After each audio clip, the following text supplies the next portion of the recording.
Hey Ben, what's the Aztec Safety online e-learning website again? Yeah, that would be aztecsafety.com. Fire extinguisher and firefighting, we'll send that one to Paul. Ah, now here's a course I should probably take. Conflict resolution. Power line safety. Yeah, I thought it might help me with my line calls. Did you know this Aztec website has over 100 safety courses? Jeez. Aztec Safety online course. Ground disturbance. Could have used that a few seconds ago.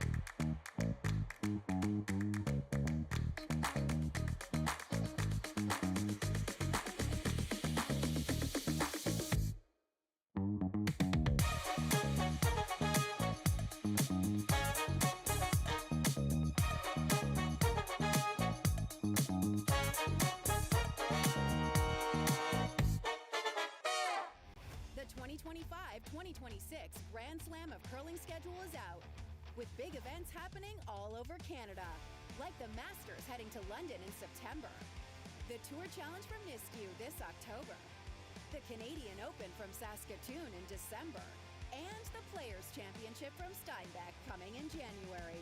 Early bird weekend and full event passes on sale now at gsoctickets.com. Let's rock! The rock faces around Lake Tahoe are legendary. But this fall, new ones will emerge in the Tahoe Basin. Pullman, Mowat, Gushu, and more. November 4th through 9th, the Grand Slam of Curling's first ever event in the U.S. is coming to Lake Tahoe, where the greatest rock stars on earth unite for 6 days of incredible curling, celebrity appearances, and après curl parties you won't want to miss. Get your tickets at thegrandslamofcurling.com. Let's rock! Imagine being able to stream every curling game from every sheet from any event, be it your Wednesday league game, bonspiel, or corporate event. Curling Stadium offers an all-inclusive streaming solution featuring high-quality cameras, ease of use, great reliability, and minimal installation. Offering your sponsors customizable ad space on your streamed curling games and being able to sell video packages to your corporate events for increased revenue. With Curling Stadium, you can stream to any device, be it your mobile phone, tablet, or computer. Push the feed to your desired platform, be it Facebook, YouTube, or any other social media. Curling Stadium is simply the way forward. Where it's commonplace in other sports to televise every game, we want to do the same. Curling is a global sport, and it's time it gets the coverage it needs. Make your curling club the next Curling Stadium.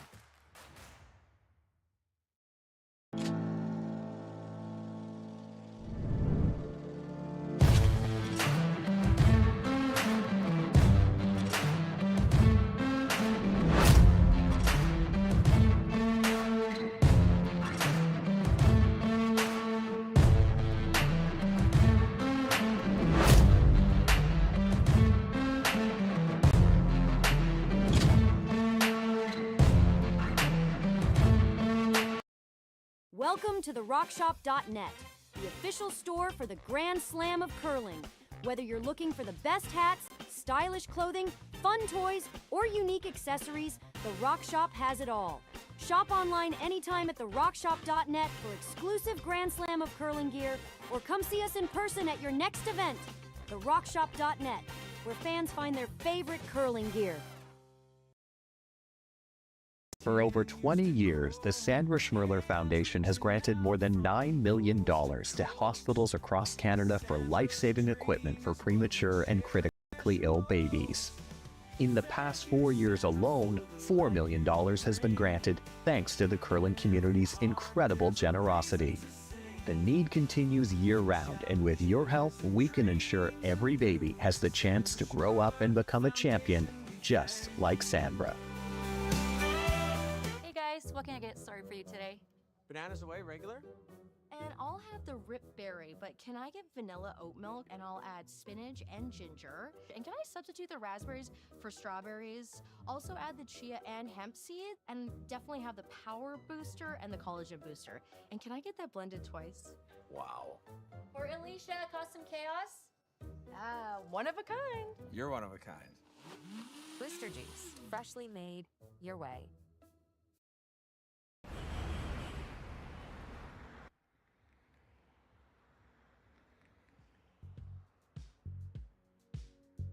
That's life. That's what all the people say.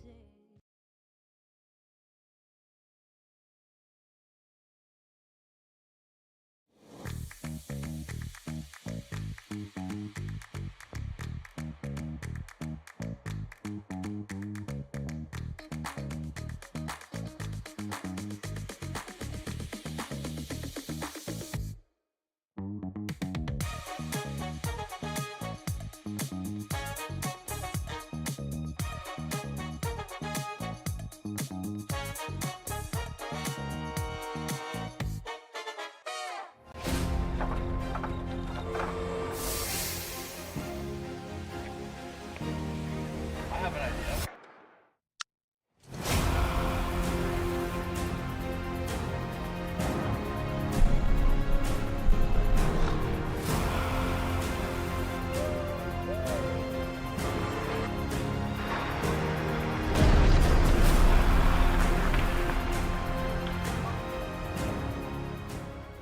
Hey Ben, what's the Aztec Safety online e-learning website again? Yeah, that would be aztecsafety.com. Fire extinguisher and firefighting, we'll send that one to Paul. Ah, now here's a course I should probably take. Conflict resolution. Power line safety. Yeah, I thought it might help me with my line calls. Did you know this Aztec website has over 100 safety courses? Jeez. Aztec Safety online course. Ground disturbance. Could have used that a few seconds ago.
Hey guys, what can I get started for you today?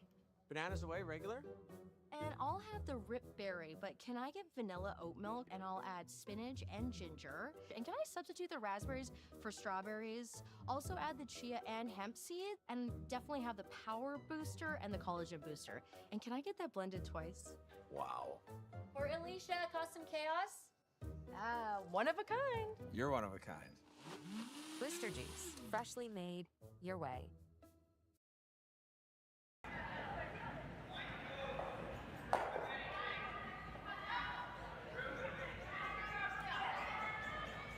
Of the 2025 curling season, as we host 3 playoff rounds today in the Saville Shootout here in Edmonton, Alberta.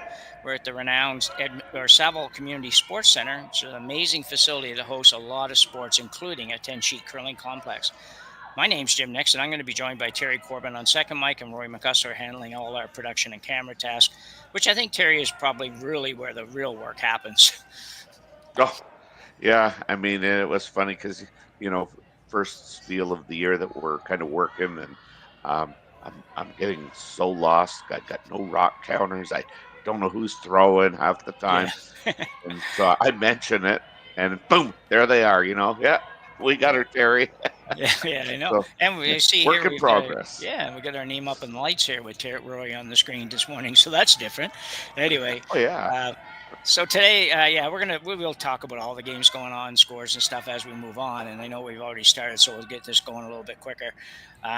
We're going to focus here today. We've on the women's side, especially this game between Kerri Einarson from Gimli, Manitoba, and Youbeen Park from Seoul, South Korea, a country that has an amazing number of high-ranked teams, and in a short few years that's happened. I've seen a couple of Einarson's games, Terry, but I don't think either one of us has worked a game with Park this weekend. But what we do know is they're 3-1, so they've got to be playing okay. For sure, there's a bunch of European teams, or I guess not a bunch, because they're typically all from either China or Korea. They come over in droves there for a couple of weeks, and they've played well, obviously, to be 3-1. I did Kerri's game last night. She had a really good game. The whole team did. They played very well. Yeah, that was their only close game of the bunch. The first 3 games they handled pretty comfortably. Although I did their game yesterday with Selena Sturmey, and it wasn't the way the score ended up. Selena at one point was playing a hit, an angle raise takeout for a bunch in the 4th end when she was already shot rock, and she took her own out and then given up a steal to 3 and ended that game basically. So, wow, yeah. Yeah, Kerri certainly seems to be playing well. So, anyway, we'll get going here. Looks like Park, who has hammer? No, looks like Einarson has hammer here, and going in the rings probably. No, a little short, just setting up a little bit of a corner here early in the game. Historically, Terry, we've seen teams play really wide open front ends or first ends, and seems to be changing a little bit, particularly on the women's side. I'm seeing many more rocks in play, this end exception. And we just joined it, so we're not quite sure what happened early, but I am seeing more rocks in play early, which is kind of fun and makes it better for us and for the people watching the game. Mm-hmm. Yeah, that's the one thing I've noticed about the Korean teams is they don't hesitate to go around something. No, they play with no fear, that's for sure. They're not, which is kind of fun, actually, when you watch them play. And the other thing they play with is they play with plenty of emotion, but they don't have any negative-looking emotions ever. They're always, for the most part, always smiling and high-fiving and everything that goes with that. Mm-hmm. So. Yeah, they're true sports womanship. Okay. As Chanel would say, I think you just invented a word, but well, yeah, I've done that before. Yeah. So looking pretty good on the come around attempt here. If they sneak it by, and they will just sneak it by, but not quite get there. So nice line, just a hair short on weight. Yeah, the ice has been absolutely fantastic by the looks of it. The late finish is awesome. I mean, there's really, for the most part, if you've got a, say, middle guard, doesn't matter where it is, you can get to it. Oh, So absolutely, if you've yeah. got, I'll reference a 1, 2, and 3, with 1 being tight, 2 being middle, and 3 being very high. If you've got a 2 guard, you can get to anything behind it, and in fact, you can often get to something that's a really tight guard as well. Yeah. So Kerri Einarson now just drawing around. Where she is going, trying to go around that. She's maybe going around, yeah, but this is way She's- out there. Yeah, really, almost strained. I guess she's probably didn't want to touch the yellow on the way by. Nervous, But yeah. you don't usually see these teams, even early in the game like this, come around the guard by 18 inches or something like that. So anyway, it's early. Got to be a little. Sometimes you got better to be safe in the first end than sorry. I think, Terry, you just got to be a little careful when you come around an opposition stone that's just barely outside the rings. Yeah, you certainly don't want to help the opposition score. No, we both know we've done that enough in our careers. That I don't know how many games after the game you're thinking, like, you know what, if we hadn't just not put that one in for them, we would have been okay. Yeah, for sure. So skipper here, Youbeen Park. Nice thing about this Korean teams, the names are actually not too bad for me to pronounce. I've seen them enough now that I think I'm close most of the time, but yeah. Well, I'll be listening. Yeah. Okay. Yeah. I have learned not to write them down the way they're spelled in any of the Asian teams. It's just write them down the way you want to say them, and don't worry about what it looks like on the paper. I think is the key. Yeah. Sometimes that's even hard. It's like, how do you write down a certain pronunciation? I'm not sure. Yeah. Kerri Einarson now with her last rock here in the first end. The last rock of the end will look to blank this end and retain hammer as we go to end number 2 in quarterfinal action here in Saville.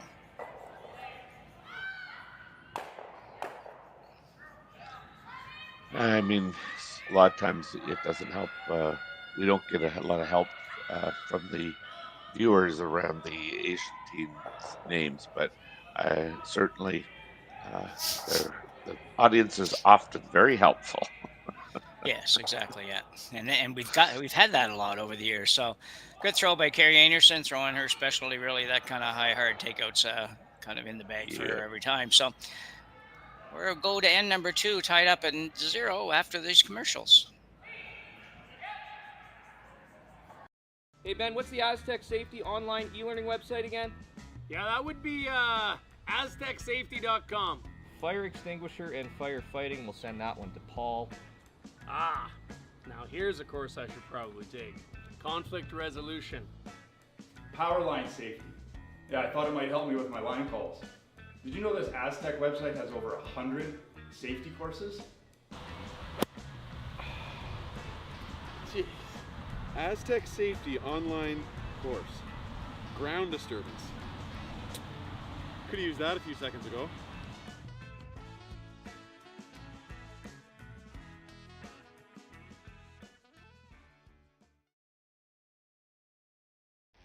The 2025-2026 Grand Slam of Curling schedule is out, with big events happening all over Canada, like the Masters heading to London in September, the Tour Challenge from Nisku this October, the Canadian Open from Saskatoon in December, and the Players' Championship from Steinbeck coming in January. Early bird weekend and full event passes on sale now at gsoctickets.com. Let's rock!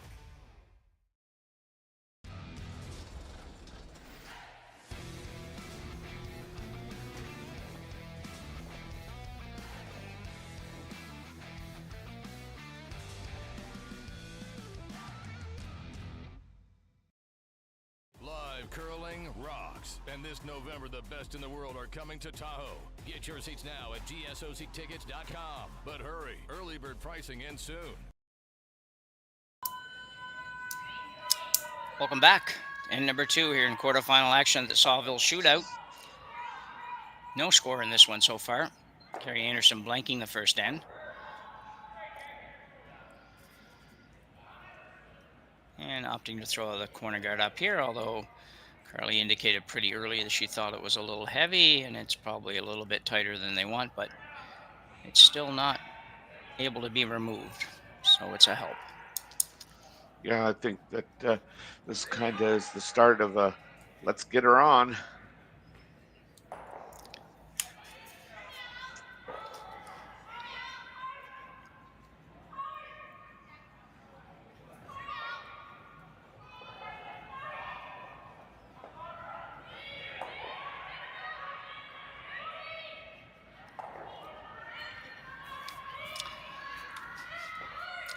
Park throwing up a center guard here, and we'll hope to get to that center line without getting in the house.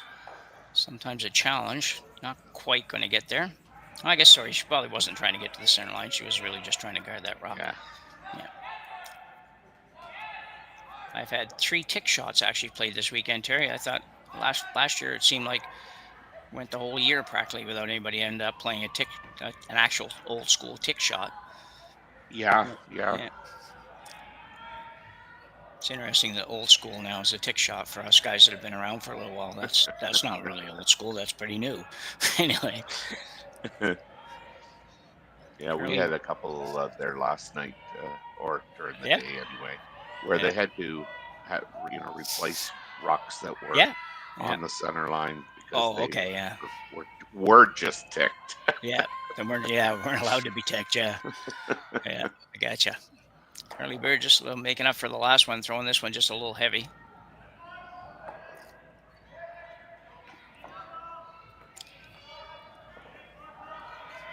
Park looking to play the hit and stay on that shot. That's a bit challenging here to make that shot, but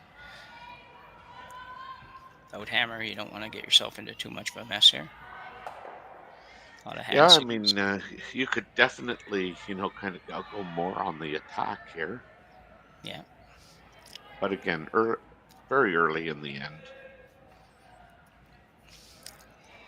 Just so we don't forget, we should wish our colleague Dave Schmel good luck today. He's in the playoffs of a Spiel in the U.S. I can't recall where it was, but he's all over the country playing all year long down there, it seems. So good luck to Dave and his crew on today's playoffs.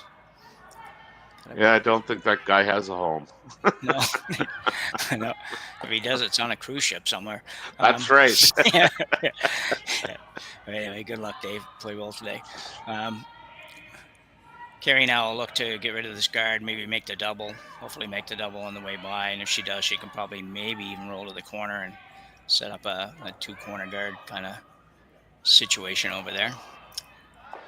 Shannon Burchett, go ahead. Yeah, I was just gonna say this isn't a gimme. She hits it a little high on the broom side. She could take the red one with her, and if she hits it a little bit low, she could take the red one with her. Yeah. Got rid of the guard. That was plan A. Kind of a little bit on the overcurl. I don't think she's trying to hit it that way, but regardless, that's fine. I noticed yesterday, Terry, I did a couple of Kerri's games yesterday or Friday, I guess it was. And Shannon Burchett played the first game. We'll talk about that in a second. And then Karwecki played the second game. And I'm guessing that has to do with Shannon's issues from last year and trying to just protect her here early in the season, much like they do with all players and everything else sort of thing. So that's a guess. Could be totally wrong. Somebody may tell us, no, that wasn't it at all. But that's... They definitely did play those games with only each one playing one game. Yeah, I think you're probably right. I mean, we were briefly talking about that. As Reed and her were behind the glass in her game last night.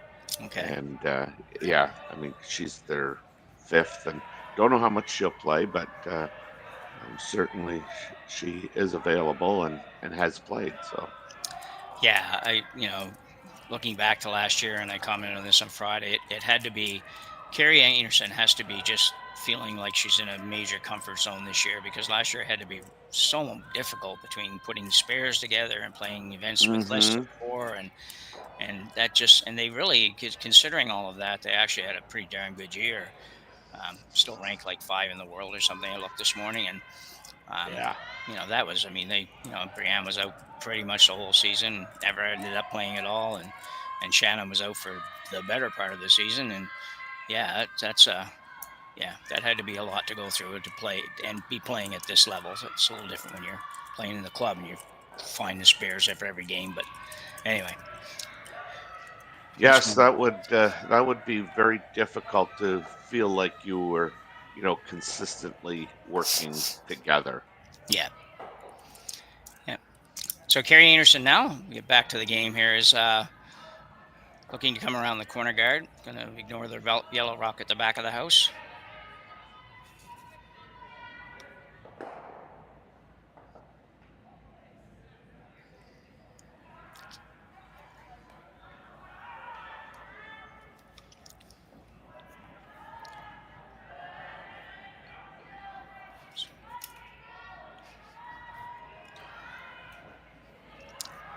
Val Sweeting.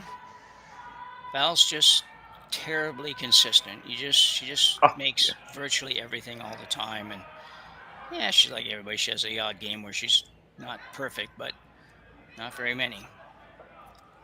Which explains why she's light here. yeah.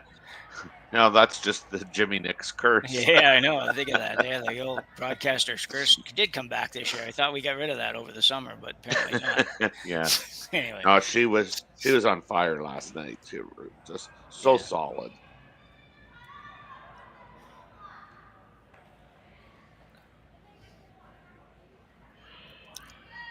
A couple of left-handers playing third in this one, both Val Sweeting and Unche Lee.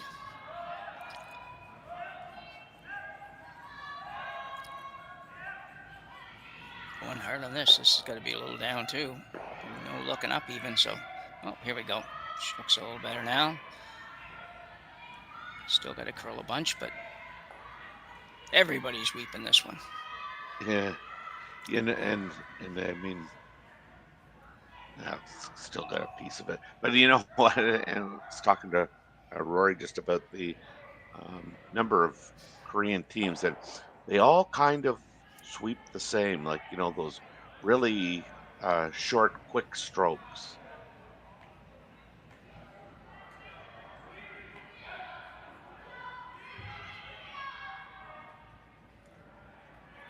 Yeah.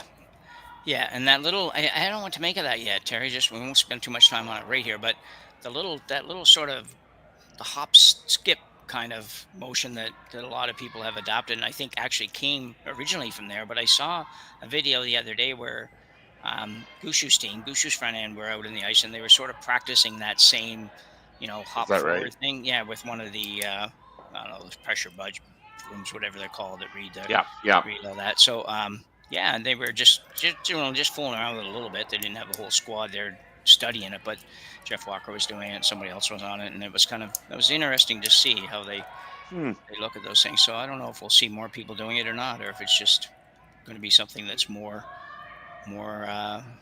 slanted towards these particular teams from overseas. So this is tight. Yeah, I'd like to look at that.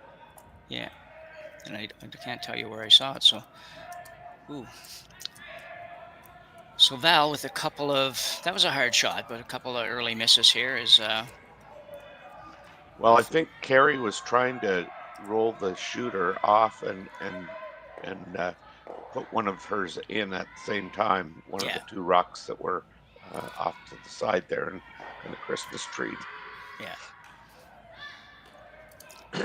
Yeah, probably, because if she rolls in the rings anywhere, it forces Park to play it. She can't fool around. She's got to go after it, and kind of takes any real risk away in this end for Kerri Einarson. So.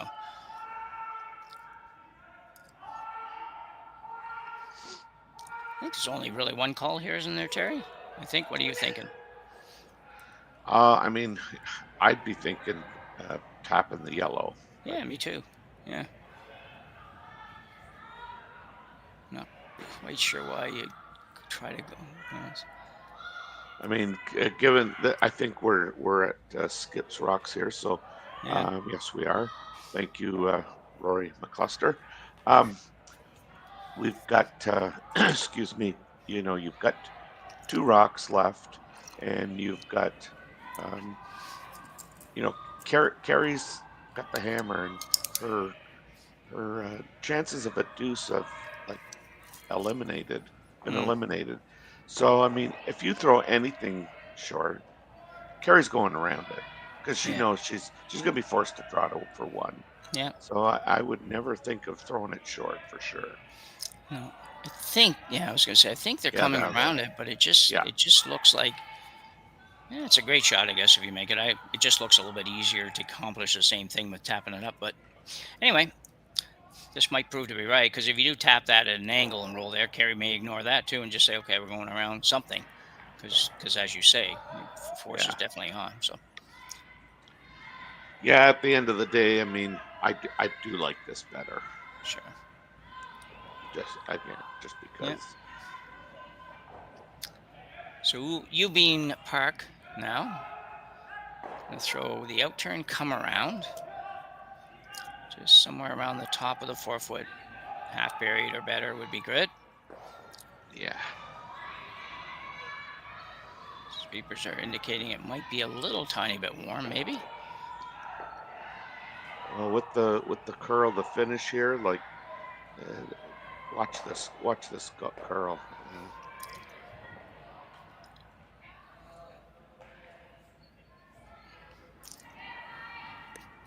So that shot's probably looks better than it really is, I think. Oh yeah. Yeah. Although Kerri is thinking about playing the run back. She made a couple of really, really nice draws in key situations in the first couple games they did of hers. So I'm going to be surprised if she's not drawing here.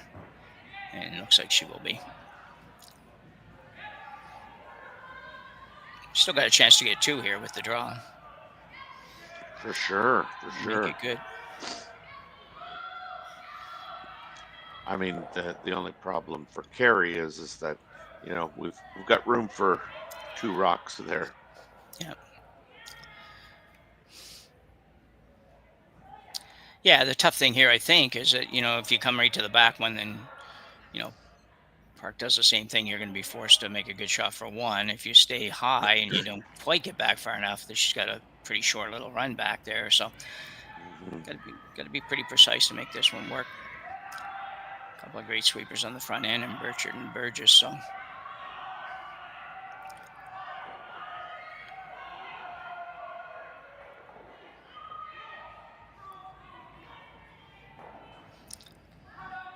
it's going to be close, I think.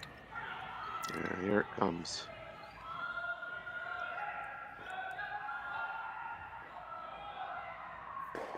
Oh dear, they missed the sweep a little bit, I think, on that one for sure. As a team, I think they missed it because they did, yeah. Everybody was kind of indicating whoa, and they were just so focused on the line, which was important. But I think it would have been good to go. You could have went a couple feet here and had that in a pretty nice spot. Anyway, it's early in the season. They cut everybody a little bit of slack.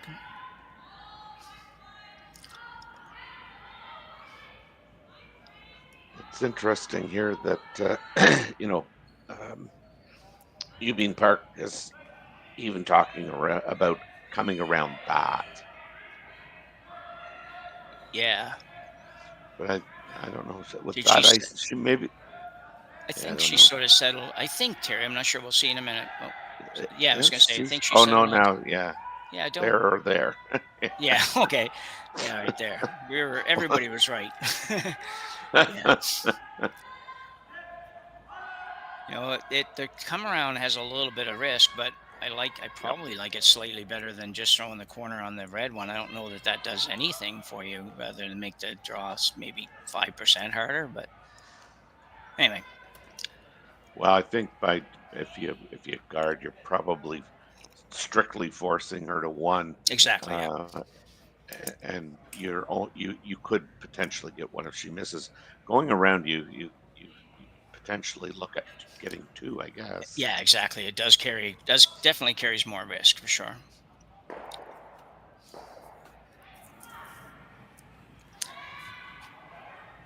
So Park, you're playing a draw of some style. We're just not 100% sure yet, but we'll see in a minute.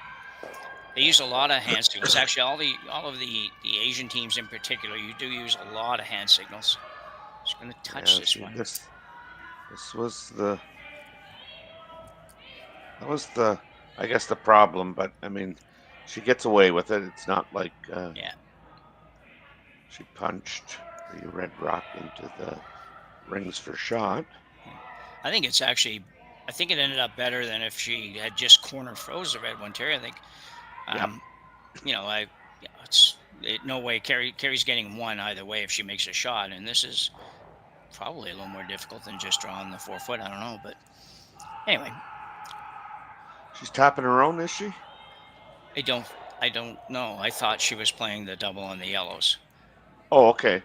I don't think that'd be enough ice to tap your own. So not a lot of ice to tap that red one. No. Kerri Einarson with their final rock here in the second end. So she's looking to make play a slash. Yeah, looking to try to make that slash double for 2, or for 1 rather. So I don't think 2 is there. She made it. Oh, wow. Quite get there. So looks like Youbeen Park will steal 1 here in the second end. Take a very early 1-0 lead over Kerri Einarson from Gimli, Manitoba, and we'll be back right after the break.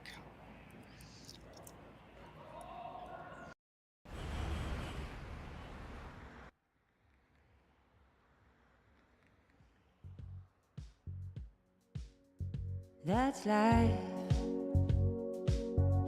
That's what all the people say.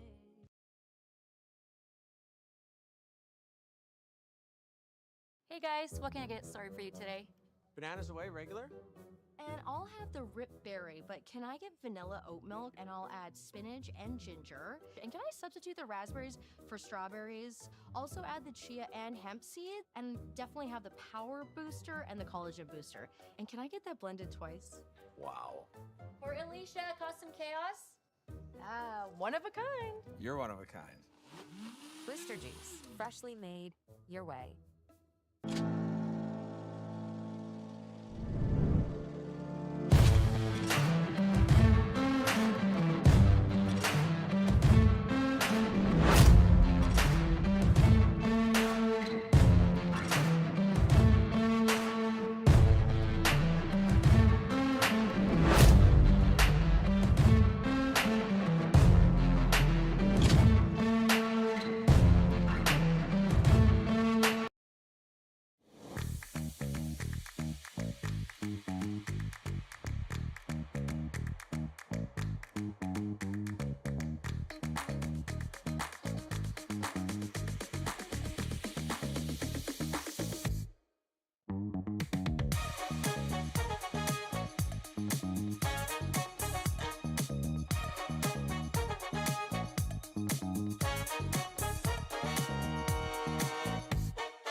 So we're back for end number 3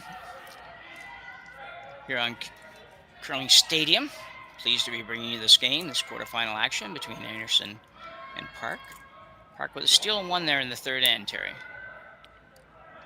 Yeah, I mean, certainly right from the get-go, Park seemed to have control of that end, despite Kerri having the hammer just in rock placement. And as it turned out, I mean, she was forced to try a slash double to get 1 and just missed it. I mean, even Burgess, when she turned around, she showed Kerri, you know, you missed it by this much, and I bet you it wasn't more than an inch. No. Yeah, they had probably 2 or 3 sort of just partial made shots in that end. Val, after we bragged her up there, had a couple of misses, and that's not going to happen very often. So, yeah, but it did cause some grief in trying to score for Einarson for sure. But Anyway, they do have hammer now again. Not now. I guess they had it last time too. That's right. So going around this corner guard, ignoring the 2 yellow ones. This is better. Yeah. There we go. Good shot for Carly Burgess. Yeah, really good. Carly's a good player. She's a great team player. Good person. Comes from an amazing family here in the East, and family with a lot of history, a lot of victories, and a lot of off-ice history as well with coaching and participation at club level and everything. They're just up the road Really, from where I am, and yeah, it is. It would be a good story for one of the curling communication devices, whether that's online or in a magazine or something. If it hasn't been done, whoever's out there that covers that stuff should really think about it. It would be a very good and interesting story, I think, for anybody that enjoys anything about curling. So nice. Yeah. So the Korean girls now will play a guard, this is always the awkward situation when you don't have hammer. It's set up okay for you, but set up pretty good for the other team. But you really can't do too much about it most of the time if the other team has put their rocks where they wanted them for one more shot. Anyways. Yeah. Well, and she certainly was talking and trying to convince the team that we should go around the red corner guard and red stone, but yeah, I think more common sense has prevailed.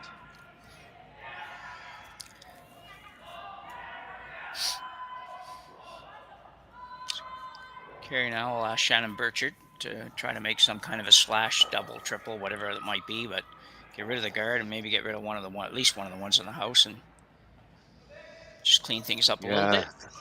This is about changing the landscape here. Yeah.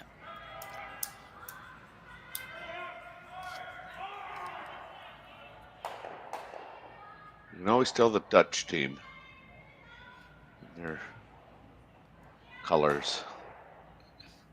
Oh, yeah. Mine next to Kerri. Yeah.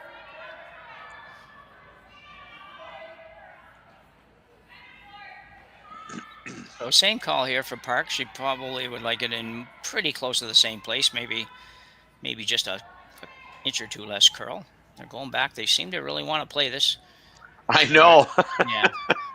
Might be looking at a peel on the corner too. I can't quite tell for sure what she's looking at. It would seem like pretty defensive. Yeah. Yeah.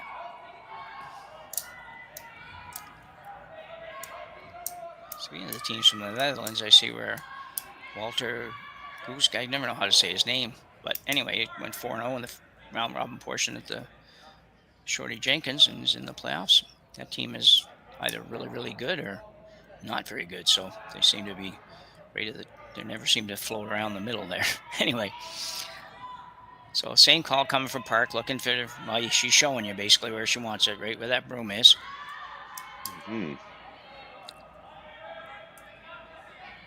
This one may overcurl. They can hold it. She's trying to hold it with the broom. It's not going to hold there now. Yeah. Yeah. Might have been a little tight. More likely not. Go ahead, Terry. Sorry. Yeah, like you said, I mean, it's actually a difficult decision because, you're really guarding a rock in the 8 foot. Yeah, exactly. I'm sure she wanted to do something else, but I don't think her team was on board. No. She's gonna hit them both. I don't know if she's gonna get rid of them both. Oh, almost ended up with one where she wanted to put it anyway. Or where her team wanted to put it. Or didn't want to put it. That's right, didn't want to put it. Yeah. But now she's got that center guard, and that's how quick ends change. We were talking about that last night. One shot, you called the double, and you didn't make it the way you wanted to, and that rock that was placed short there, just off the center line, now becomes very valuable to you. Yeah.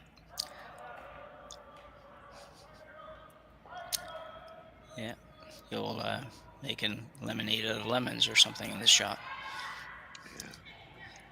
So good opportunity, though, for the Koreans to kind of come right around, indicating it's way out there, I think, because it'd be what I take from that hand signal. It's got to move. We've seen it. Well, it does move. It moves a long way from that hog line in, that's for sure. But this one's not going to get to where they want it. It'd like to be number 2, at least. Not quite. No. Now again, potentially changing the end. Yeah, really. Significantly. Yeah, Einarson with a little hit and flop here to get 2 buried behind the guard. This is definitely the call I would like. Unless I had to throw it. This is that outturn out there sometimes is not a good one for me. Anyway.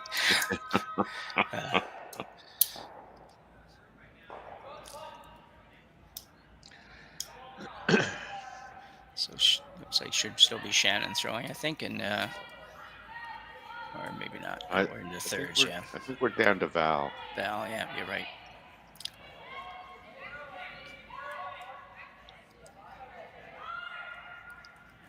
Going pretty hard on this, trying to make sure it doesn't curl. Man, it is going hard. It's curling, yeah.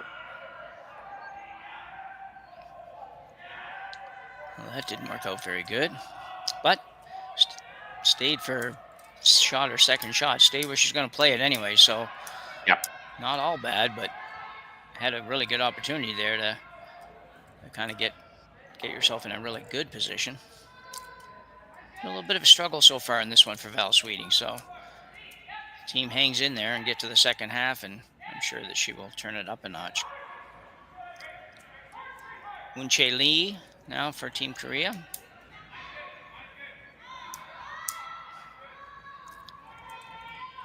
Just a little bit of a clean. And we'll try to move it a little bit. Good throw, yeah.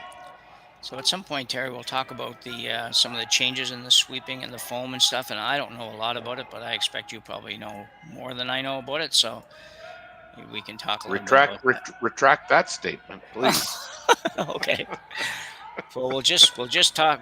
We'll cover as much as we know anyway, and just that might not be very much. My 5-minute chat just turned into 30-second highlight, so that'll be okay. I have another thing I want to talk to you about, but we'll check that out in between the break here. So I just quickly, I mean, you know, of all the women's teams and the women's teams that made the playoffs, the only one I guess that is been omitted by, I'm a little shocked, was Kayla Skerlick's team. Only were able to, you know, finish with a 2-2 record. I did one of their games. And get that all the way over. Boy, that one curled a lot too. I think it's just moving more than they think out there, because I'm pretty sure she was never trying to roll behind those guards. She's just trying to roll behind her own corner, and overcurled by probably an inch or more.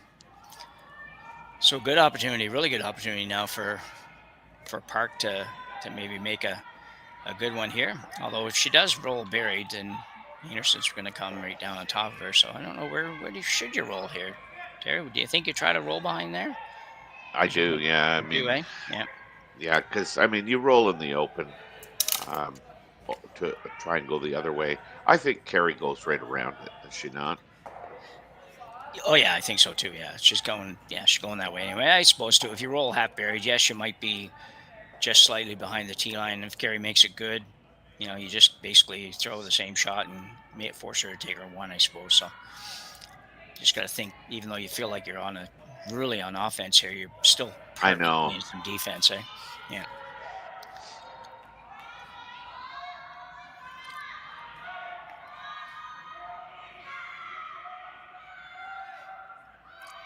Time to go now.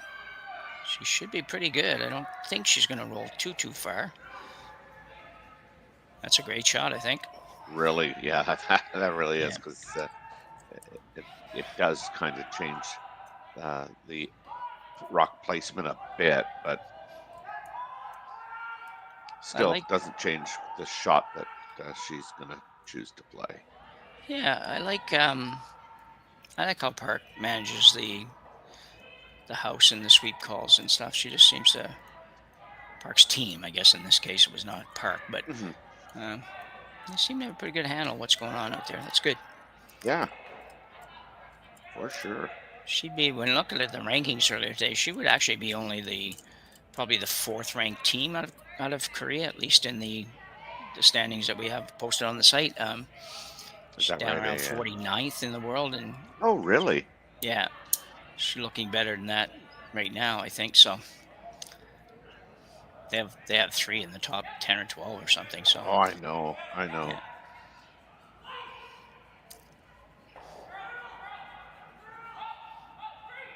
So there's people sometimes when they look at some of the countries that aren't quite as many curlers as Canada think like, well, yeah, but they focus so much on just a couple of teams that you're right, but it might be a good thing for us. They have a lot of people in Korea, and if they really work with, they could have a lot of really, really good teams. Trying to make this one curl in, really going sideways. If they can get it there, not be just quite. a little heavy. Yeah. Yeah. Oh dear. Really almost got it over there. Just even if they'd gotten just an inch of that one, they would have hung around, and now they're in big, big trouble, I think. Yeah. Now you can, now you don't have to get buried, and you can place it on the center line, and exactly, yeah. If you get that just full 8 foot, wow, you could really cut the rings and right down, and if you could walk it down, I would, put it so that if she even hit, for argument's sake, that yellow one way out there, that she couldn't ever get second shot. Yeah.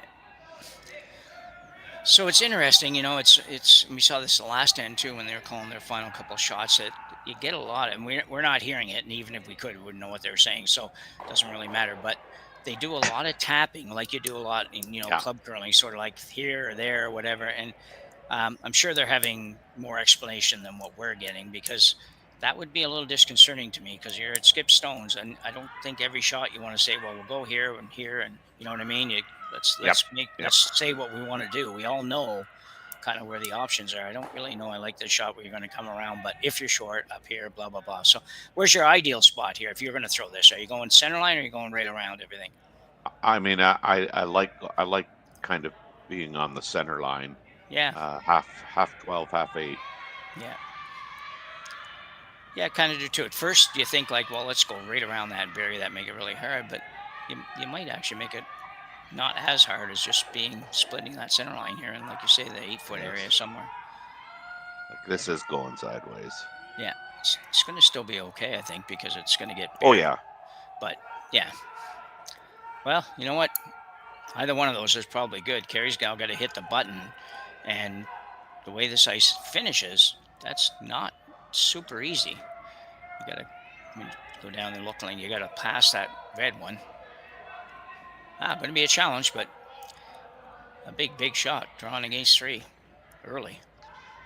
Well, and this is one of those shots that, I mean, you got, as if you're Kerri, I mean, Kerri, I know for sure is gonna go through that process. Like, I need to decide: am I drawing the button, or am I putting in my head like I just got to get through the hole, the big hole there, and I can chop off that rock as well to go to the button. So, like, I mean, I guess what I'm saying is the communication between the sweepers and Val and Kerri needs to be really good. Hey, we're playing straight,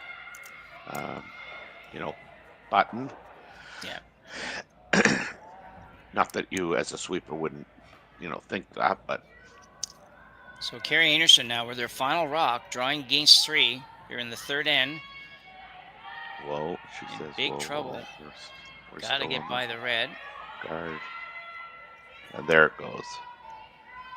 They're gonna have to go on this. I think that was the problem. They're trying to figure out when can we go. They just barely got it. Wow, this could be really good. It's great. It's great. It's absolutely great. That is a spectacular shot. It really is. may not look like it, but to get by that red one, she couldn't get by the red one by any more than that and make that shot. So a big draw by Kerri Einarson here at the end of the third end. We'll talk a little more about it, maybe see a replay of it after we come back after the break.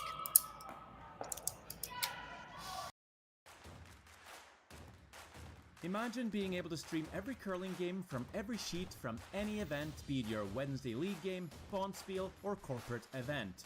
Curling Stadium offers an all-inclusive streaming solution featuring high-quality cameras, ease of use, great reliability, and minimal installation. Offering your sponsors customizable ad space on your streamed curling games and being able to sell video packages to your corporate events for increased revenue. With Curling Stadium, you can stream to any device, be it your mobile phone, tablet, or computer. Push the feed to your desired platform, be it Facebook, YouTube, or any other social media.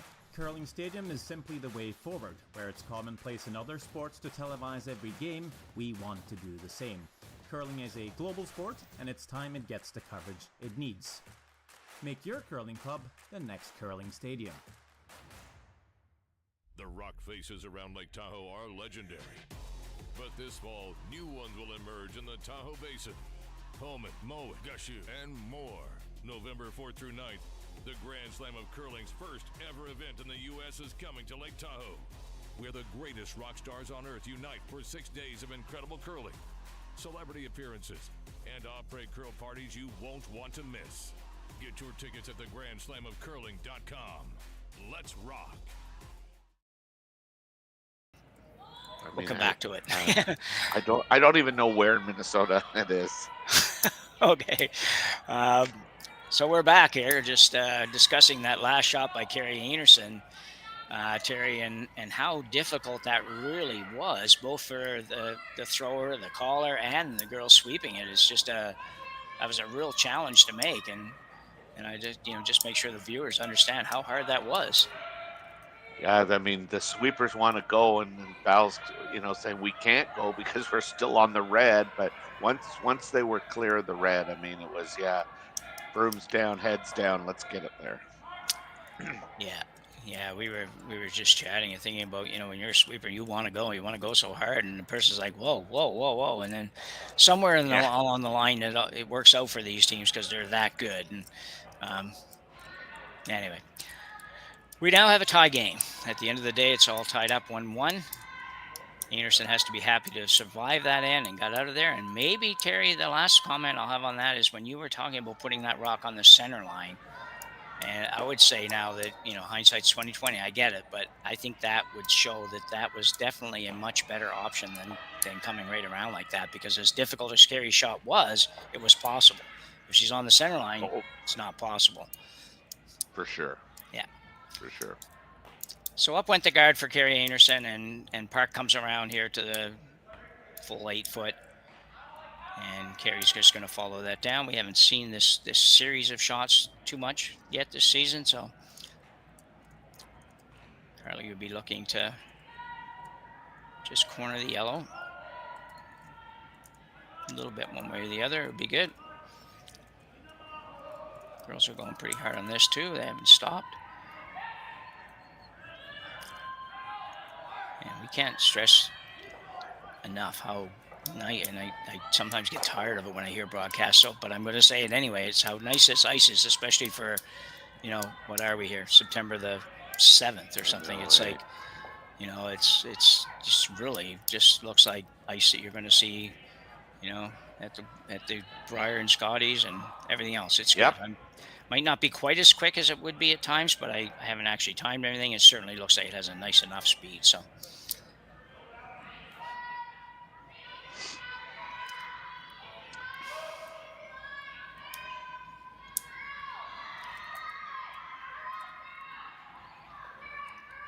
With Burgess' last rock coming up short, she does have the 2 center guards, which is nice, but I'm not sure where this is going to go.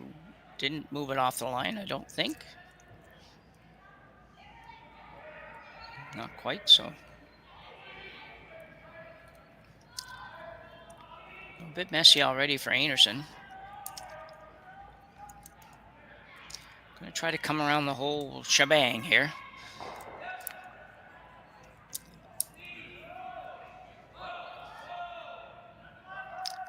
second stone. Shannon Burchard. The way they're playing so far, we talked about this, we won't go too much. It's quite possible if they get through this game, you might see Karwacki in the next game. It looks like they're just going a one-on, one-off sort of situation. So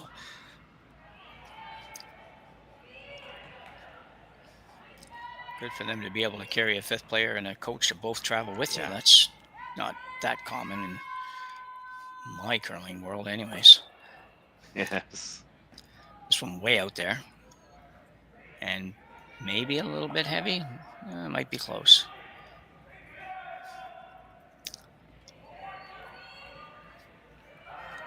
Pretty good.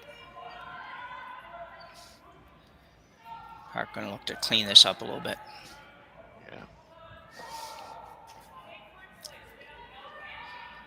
Checking both angles. A good little message there for anybody that's, maybe a little bit new to skipping and trying to things. Make sure you look at where it's not good enough just to hit it. Sometimes at least look where you can get that little extra out of it. You may not get it, but if you don't know what it is, then you're not going to get it at all. So, well, most of the time, every now and then you get one that you didn't know was there for sure. But so looking at a double peel here, first preference, make sure you get rid of both the guards if you can.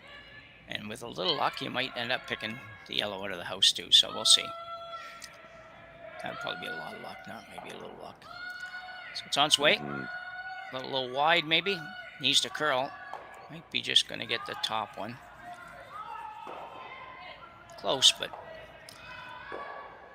not terrible. But those are now shots nowadays, Terry.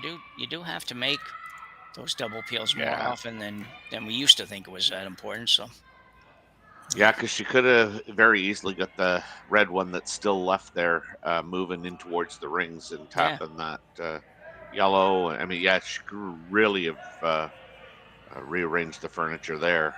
Yeah.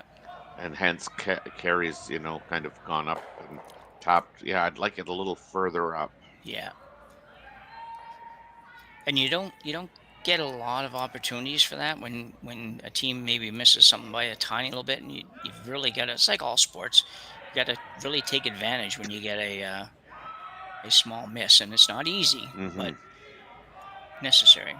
This one's gonna be a little deep too.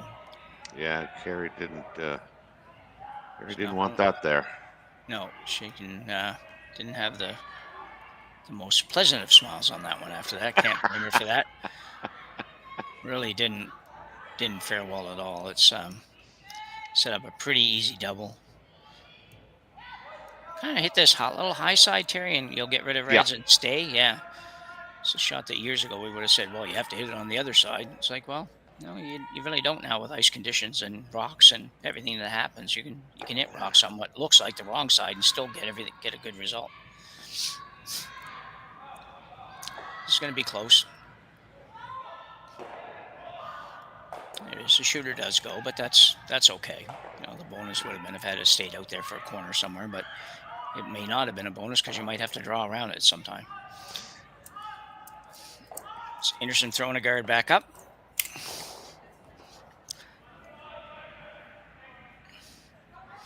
Einarson team just not quite as sharp as we usually see them yet, but it's still fourth end.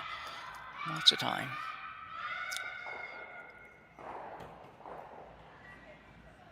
Yeah, working with Sean Joyce there the other day, Friday. I mean, we kept saying, it is September. Yeah, I know, yeah.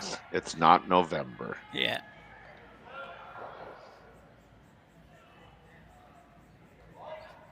Yeah, most of these teams, nowadays, certainly depending on where you live and everything else, but most of them have the money to travel if they need to, even just to practice. So, most of these teams, they do work out all summer, but and quite often are on the ice a couple of times in different places where they can find that have ice. And I know even in Schmel's club down in Philadelphia or just outside of Philadelphia, wherever he is down there, they have ice pretty much all year round. Oh, do they? Yeah, it's surprising. It's shocking to me that they do. So, but yeah, so most of them can find a place to be on the ice for a weekend here or there, but you're not going to be anywhere nearly as sharp as when you're playing 3 out of 4 weekends or 4 to 5 weekends or whatever it is that they do play. And so there's going to be some misses early that you're not going to get later. Same in every sport, It's you don't put too much stock in a few misses, but the season's still Well, pretty condensed, even though it's longer than it used to be. It's yeah, still pretty short. Yeah. yeah. Well, I think too with this with this curling stadium series, I think, and I could be wrong for sure, but I mean, I think the Korean team and later on we'll see some Chinese teams, China teams. They come over and they stay, you know, 3 Yeah. weeks Oh, out, at least, yeah. especially out here in Alberta, where this curling stadium series, has numerous spiels. Well, yeah, exactly. Yeah, out west, it's pretty impressive grouping of spiels, no question. And at this facility with 10 sheets, and when they come here, it's not like they're coming here and working all day and having to practice in the evenings. They can probably get ice at a place like this with ice conditions like this every day. I could be wrong, but I would be surprised if they couldn't get ice on almost every day at least to throw and practice and things that go with that. So, yeah, it's interesting for sure. The only person I knew that used to do that extensively was the Dean's team when they used to come over and basically live here for the winter. So, but a lot of teams Yeah. are spending a lot more time here. Guard going up for Val Sweeting. Hard to believe these two rocks haven't moved for so long here. Yeah. This one's gonna stay okay. Just hang on and not curl too much. It's okay. Yeah, speaking of Nicholas, Adine, I mean, I had a long conversation with him because they came to a spiel that we run, and certainly I always had a real good opportunity to talk with Nicholas, and he was telling me that they really are paid to curl, and they would come over for 7 weeks, and their home. What am I trying to say? Their home base, I guess, Yeah. for the 7 weeks was Montreal, but Oh. they would go out for 2 weeks to, like say here Edmonton, get back to Montreal, and then they would come. They came to Brantford for the spiel, and so yeah, they were over for 7 weeks, and then they would go home, and then they come back again. So Yeah. their big thing was, can I have a receipt for that? Can I have a receipt for that? Yeah. And for Nicholas, Nicholas. Nicholas would have to go home to have surgery every 7 weeks. Yeah. Nobody in the world's had more surgery than Nicholas. I can't imagine. You watch him throw, and you're like, this guy could never have ever had a knee surgery, elbow surgery, foot surgery. He's had so many things, unbelievable. But still, I know. Still goes hard at it and looks good. I mean, we saw the one spiel a couple years ago where he wasn't playing much and was kind of almost using a crutch or something to get around. It was hard to watch, but he's back the next year or whatever. So, Oh yeah. yeah. So Kerri Einarson looking to throw the same guard up again. Mark's going to have to soon figure out how to get rid of that red, or she's not going to get rid of it. Well, and she really has to be careful because there's been a couple of opportunities where she could have maybe just kind of played a quiet shot tap on her own rock, but I mean there's that second rock of Kerri's in the rings off to the wing there, 12-foot. So yeah, she really does have to be careful. Yeah. But I think now there's an opening. Yeah. Well, it's a shot. This outturn come around was certainly there before, but it was too early in the wrong shot. So now you're kind of forced to it, which from a thrower point of view, sometimes it's nice when you don't have two shots in your mind. You're just like, well, I don't have a choice. I can't do that, so I got to do this, and you totally focus on this shot. But it is a big shot for sure. You want to get that. You want to make this because if you ever slide this a little too deep, Kerri maybe comes right around, and now all of a sudden you're really in trouble. I'll bet Kerri's coming around. Yeah.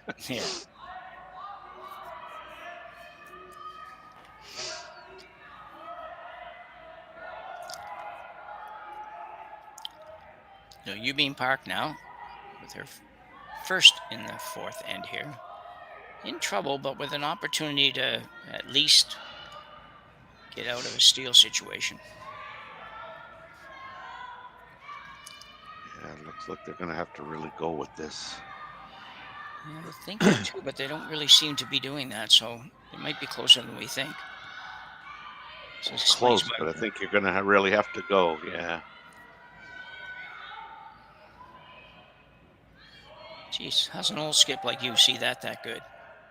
Hey, you know, buddy. Chip must have had some sweeping days sometime back in that storied career of yours. I don't remember them, but I'm sure there must have been. Well, it's okay. I don't remember them either. Yeah. Yeah, I did have a couple of years in Ottawa there. I grew with Harry Hunter and those guys back in the day, played Joe Garoka and different guys like that, and where we played with the old straw brooms. I did play front end for a couple of years with them, and that was okay till my fellow sweeping partner. I was playing second stone, I think, and my sweeping partner decided to turn it up that notch. You know how with the old straw brooms you go to get a rhythm going, but then most of our viewers wouldn't even know what I'm talking about with straw brooms, but you get pretty nice little rhythm, and it was fun to watch. It was fun to do. It almost felt like you put out no energy to do it. But then I remember Doug was his name. He had an ability to ramp that up. I didn't. So when Doug would do that, we got a timeout coming here, so it'll give us a chance to finish our story.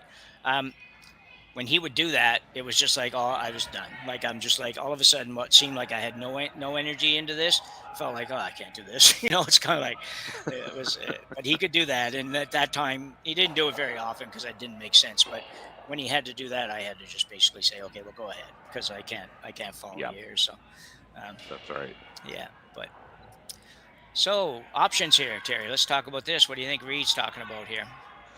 Well, I think he's talking probably that intern draw is available, and then the other option is just cut off the top that was just thrown. I kind of like coming in and around on the intern, but I don't like where that rock finished of Youbeen Park, because I think that's toppable. What I guess I would wonder and question is, could Youbeen Park play that intern, come around top, and move that red one far enough into the, say, top 12? Yeah, Not excellent sure question.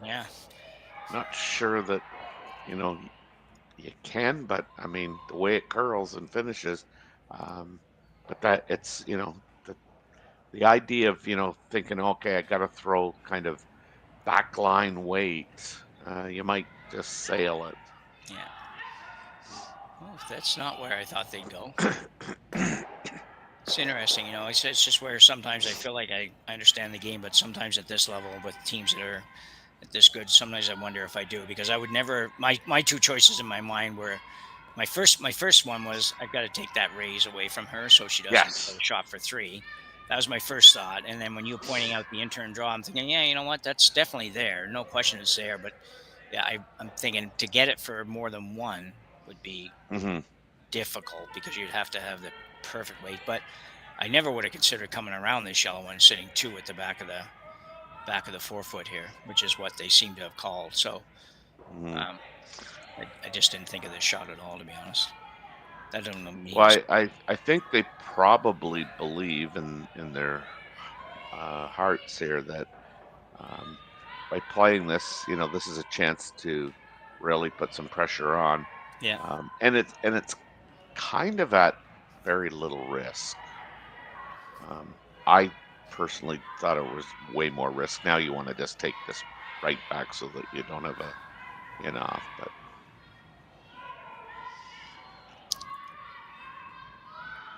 Well, you know what? I think that, if she is in fact number 2 back there, then don't see people doing that much anymore. I'm not supposed to be doing that. Shouldn't be doing that. Yes.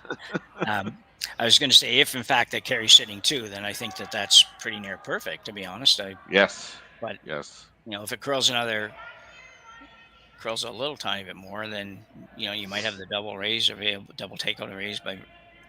takeout available on the hitting it right there. But I like the tap. The shot that she threw in her first one. I don't think for me it matters whether Kerri's sitting 2 or 1. That would be, I think, what I would play. I agree. Yeah.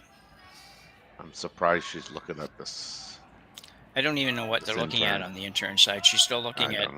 I gotta believe that tap is just a little bit easier to make sure you don't give up more than one than the intern draw, because that intern draw is difficult. Well, the only reason I would think that she would be looking at it is if she believes she's sitting second shot, potentially 2, 3, or 2, or at least 2. Yeah, I agree. If this is for, if you can make this for 2 versus the tap for 1 or give up 1, then then you might as well play the. They're both going to be difficult. So, you hear them say all the time, you want to play the tough one for 2 rather than the tough one for 1. All things being equal. So. Yeah. And that's why the only reason I can think that they're playing this is they think their second shot. Yeah. And the other part of that too is if they didn't think they were, then I'm not so sure you don't play the tap for sure then, because you run a risk of giving up 2 here. Yeah. Yeah, that's what I'm saying. Yeah. Youbeen Park still talking about it. Tap. Gonna come back down to have a little further chat on this. I don't believe you'd ever play this shot. Well, no. It's sure looking like they're giving serious consideration to playing this run back, which wow. I just don't even. I can't understand the reasoning of playing this one, because I think it's just way too hard. But we'll see. I suppose if you can hit it in the exact perfect spot, you run it onto the yellow onto the red, and bounce off to the other red, you still might get 2 or 3. But man, that's a lot of. Yeah, the odds of that are not going to be very good at U-Bets or whoever it is that people bet with out there. I don't know. Yeah. So, interesting call, but a really difficult shot for Youbeen Park. See how she gets along with it.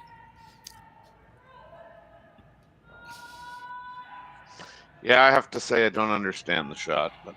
No.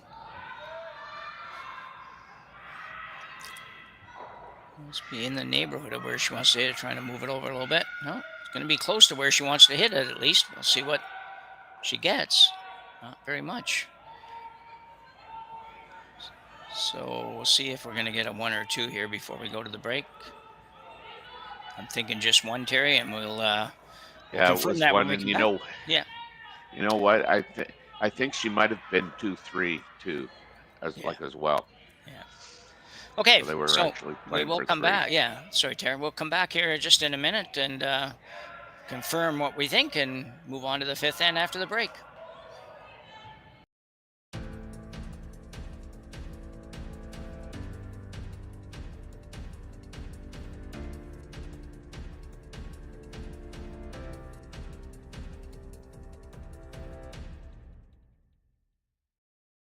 For over 20 years, the Sandra Schmirler Foundation has granted more than $9 million to hospitals across Canada for life-saving equipment for premature and critically ill babies.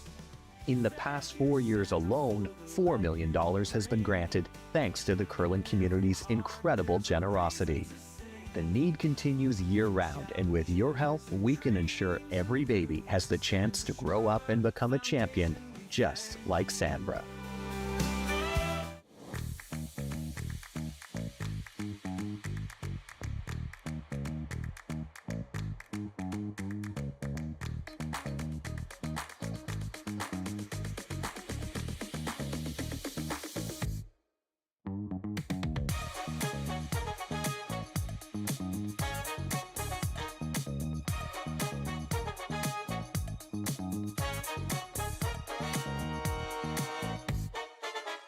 Welcome to the RockShop.net, the official store for the Grand Slam of curling.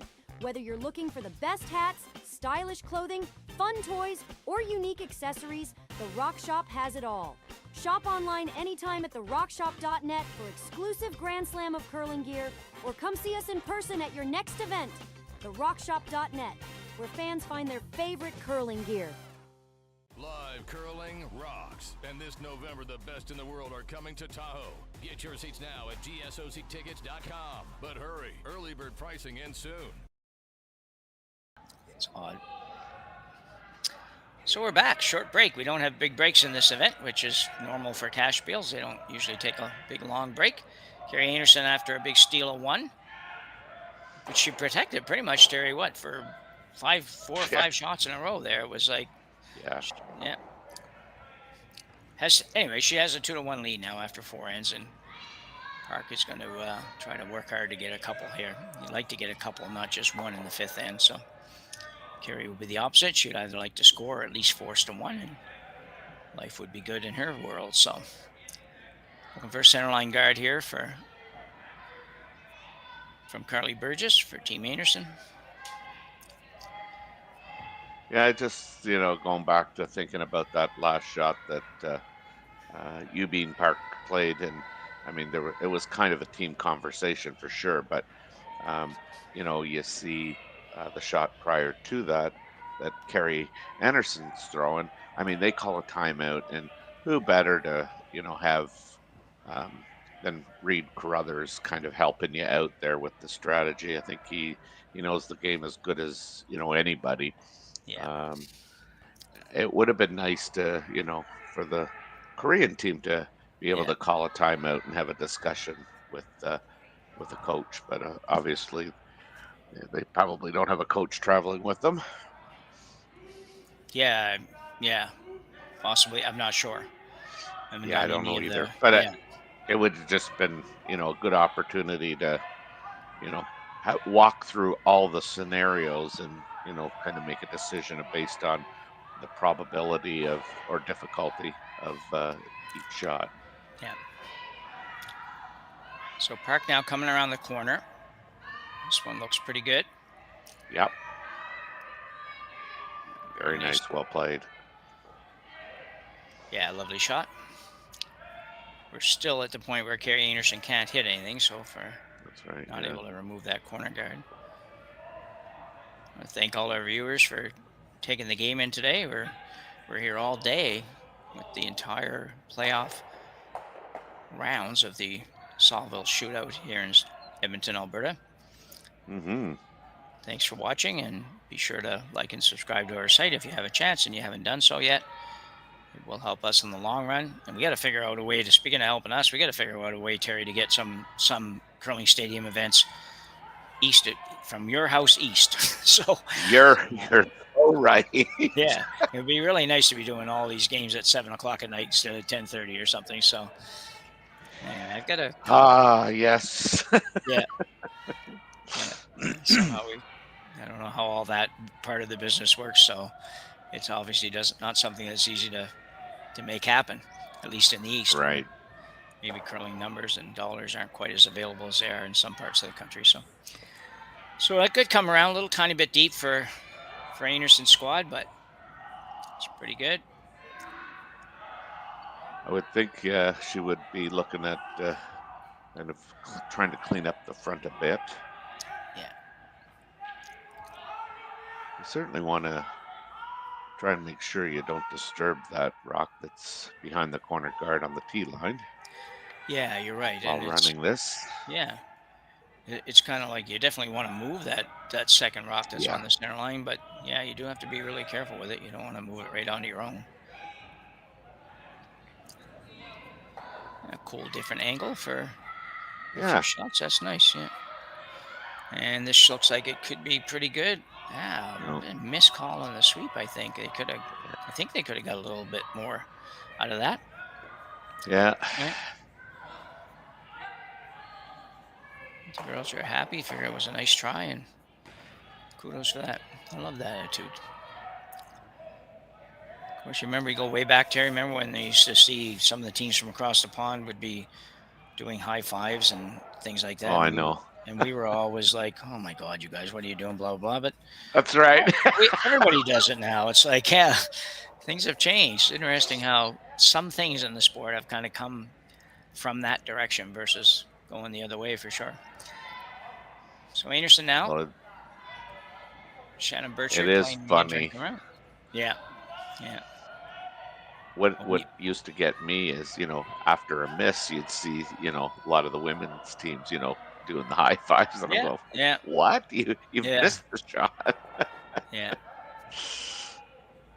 But it builds camaraderie and Yeah, exactly. Yeah. puts it in perspective, I think. So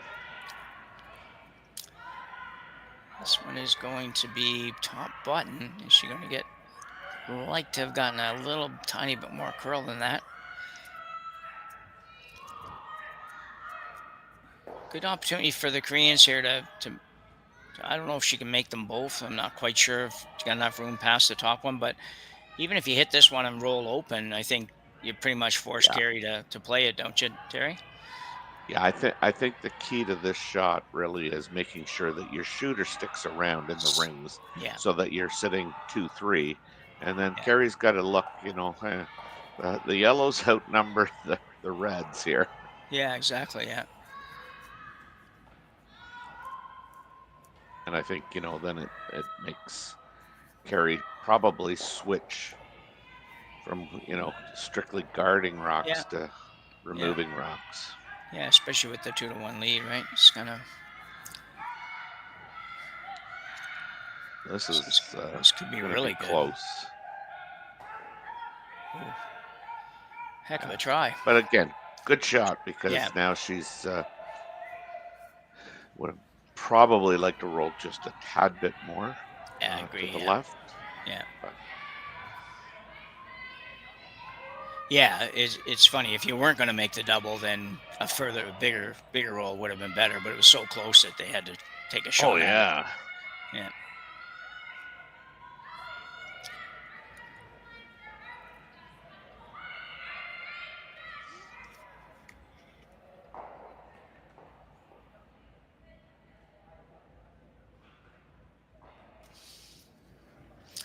Playing the fifth end here in Edmonton, the Saville Shootout. Quarterfinal action. Val Sweeting for Team Einarson. Throwing the hit, trying to make a double here. Or at least a hit and roll in the neighborhood. She's going to be very close. Yeah, this is going to be a good shot. Right over. Yeah. Awesome. That's more like the Val we're accustomed to. Yeah. We said we expected that for the second half, so we won't hang it all. Yeah, on we shot called numbers. her steady, in quotations, Eddie Val. Okay.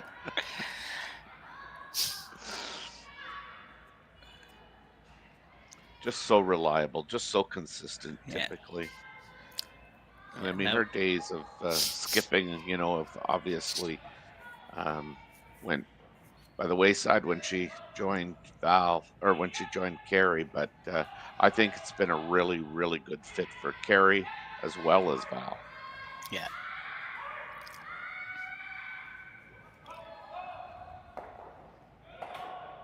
I'm not sure what we're having conversations about here. You could obviously take the rock that's wide open and try and hit that and flop. But I don't know how much you can move that red rock that's frozen. Yeah, looking at the overhead, it's that corner guard is out there away, so it would be hard to move it without and get it out. And I don't know, tough shot. Yeah, Might not because be you have horrible. to get to the inside. So Yeah. I So mean, our answer on the coach thing might be answered right here, since we got a timeout apparently coming. So it might be that there's at least a. We'll wait and see. what coach we see. available. Yeah. I mean, because you would think somebody's traveling with them. Yeah. They have a number of teams. They have three, I think, or at least three at this Bonspiel. So. Yeah, and a lot of times, I mean, this is the one, because they would come and practice at our club there when they were over here, and it's funny because where you see a lot of men coaching these teams, that was the one thing we noticed that we thought it was a 5-man team or 5-woman team, 5-person team, whatever. Yeah. And so I talked to the one girl, and she says, "No, that's our coach." I'm like, Yeah. "Oh, I thought you were a 5-person team." Yeah, and you know, we just don't. The reality is, we don't see a whole lot of female coaches yet. So we do see some. We don't see, many. Like in this situation with this lady here, it's like, is she, to your point, is she the 5th player, or is she actually a coach? Well, she probably is the coach, and we just most of the time we see men in that role. So it sounds kind of sexist, but it's reality. It's like, but I think you're going to see more and more changes in that. Yeah, I mean, I think it's just sheer numbers, Yeah. But I think the numbers are increasing. I mean, even here, my memory is just not the best these days. But I saw Shannon Clyburn, coaching one of the girls' teams that I did. Yeah. So they are back. I don't know for sure. They didn't. Everybody didn't seem to necessarily look like they're on the same page when they finished that conversation, but I'm sure they're in agreement as to what they need to do. And just while we have a quick pause, my memory has come back. Oh, okay. And it was Team Scarlick. Oh, okay. Because I do remember saying, what an addition to that team. They've got a spot at the Canadian trials. They got a spot at the Scotties already. So a big year for that team, and what an addition to bring somebody like Shannon on board. Yeah. So the call here is going to be to go through the port, try to remove or at least bounce back a ways that red rock. Maybe they just don't worry about their stone there, Terry. Just say, well, hit 3/4 of this, and everything on that side will go, and we'll have a shooter that might roll behind the guard and go from there. That might then be what they ended up thinking, rather than get too fancy with this. And well, I mean, you could roll your shooter off too, and get a roll in behind as well. This looks like this it is could about be as good as you're going to make it. Yeah. Oh, look at how far that thing curled. Yeah, that is so good. I don't even know. We'll see the overhead in a minute. I think the red's still 1-2, but yeah, that was still a good shot. You've got a couple pretty nice looking rocks behind the corner here. It wouldn't take very much to bring them into play. But you don't have a lot of shots left, but 3, I guess. Val Sweeting now will try to come around there, set up the little Christmas tree happening, and correct myself from a little bit earlier on. We talked about Goskins from the Netherlands, and I thought that I had it mixed up in my mind. I thought they were playing in Ontario with the Spiel there, but that's actually the team. They're 4-0 in this Spiel, so they're in the playoff round here, right beside. And I'm glad I'm glad you clarified that, because I'm thinking, I don't think there's a team in Oakville. No. Because they're playing triple knockout. Okay. But then I just reverted to, okay, I don't know what's going on. Yeah. And apparently you did. And I didn't. But anyway. Which really screws with my mind. Yeah. So Unche Lee with her final rock. Or no, maybe it's not the final rock. 1, 2, 3, 5. Yeah, it is her final rock. Yeah, it's the Vice's final rock. Yeah. And she will probably get rid of close both of to these. getting what she wanted too. That's really good. Well done. Kerri's now going to be a little bit more careful and a little bit more precise at rock placement. Yeah.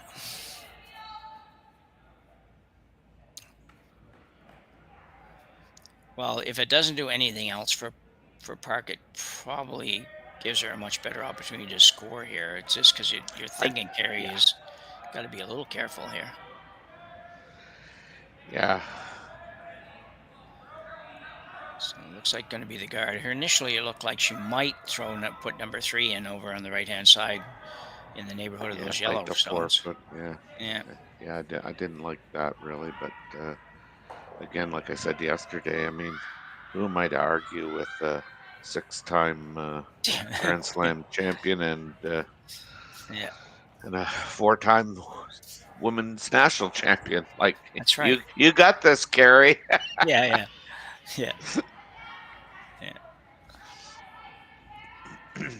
All I got in my defense is, okay, come on, Kerri, you haven't won the last 2 Canadian championships. Yeah, what's wrong with you? Yeah. You might want to pay attention and listen to me. What do you mean you have to beat Rachel Holman? That can't be that hard. She lost 3. I think she lost 3 times last year or something like that. Anyway. Oh, Lordy. So Yeah, what a year she had. We get a switch There's your here. Here we buddy. go. Yeah. Yeah, it was crazy. Looking for a straight guard on the rock on the edge of the button. This is going to be pretty darn close. Nice shot. Yeah, she can come in playing that out turn. Yeah. Yeah, it definitely can. We saw this shot a few ends ago on a draw shot. And it worked. I don't even know if it was this direction, but I'd take more ice and definitely play a lot less weight. yeah. That's not very much ice, is it? You gotta figure. She still might take. Okay, she's out there a little further. That's what I say. We're not hearing what they're talking about. So lots of times you put your broom down and say, "Well, here's where we were." And to us, it looks like maybe that's what they're calling, but not. So looks like she's actually playing as you mentioned, kind of a more draw than takeout shot here now. At least doesn't look like a lot of ice, but that's the way it looked like when the third indicated where it was going to be. So.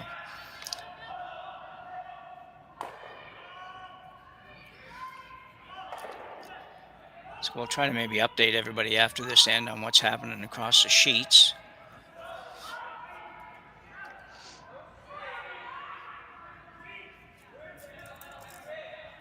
I do like this view. I really do. It's kind of cool.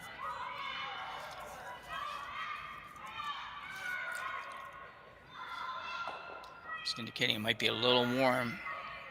Yeah, this is going to have to curl hard here. Yeah, we've got to get a piece or it's She's got a piece of it. She might get the back one. Oh, so close to. Well, at least gave her number 2, number 3, I think now, Terry. Yes, it did.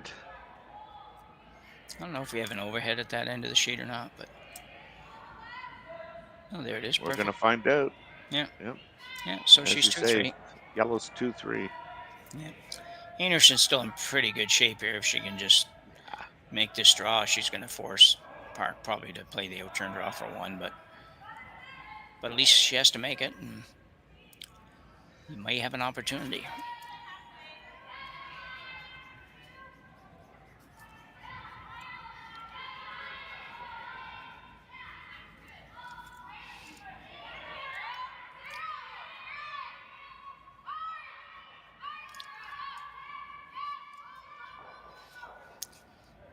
Kerri Einarson, her final rock here in the 5th end, looking to play an in-turn come around.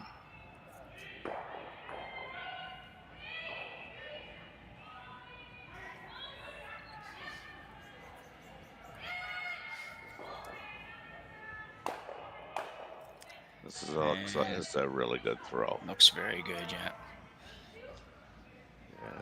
Very nicely done. Better than, yeah. So a draw for 1. And this is the draw that Kerri made, I believe, in the 3rd end. Not the, going different. No, it was. I think this was kind of the exact shot that Kerri drew for 1. Yeah.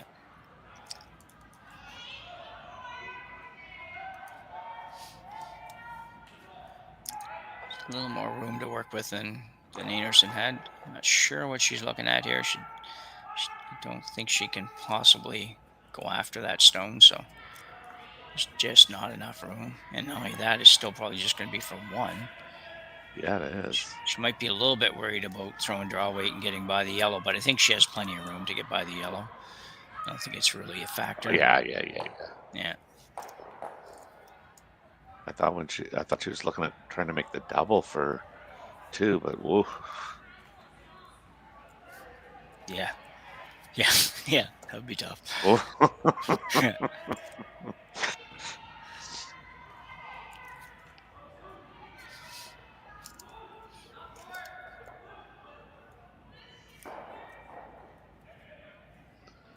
So a draw for 1 here.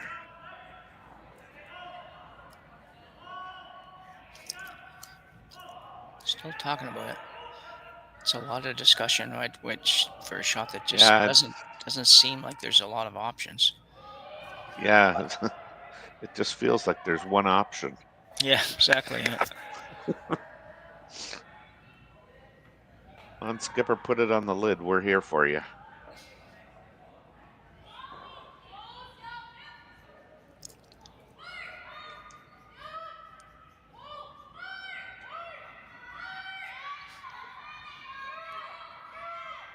A little bit of communication going on. Yeah. Line looks fine. It's just a matter of. Gonna have to go now. Yeah, 14. This looks pretty good. I don't know, Terry. I don't know if it's going to move it far enough because she's going to be on the other rock. Yeah, she didn't.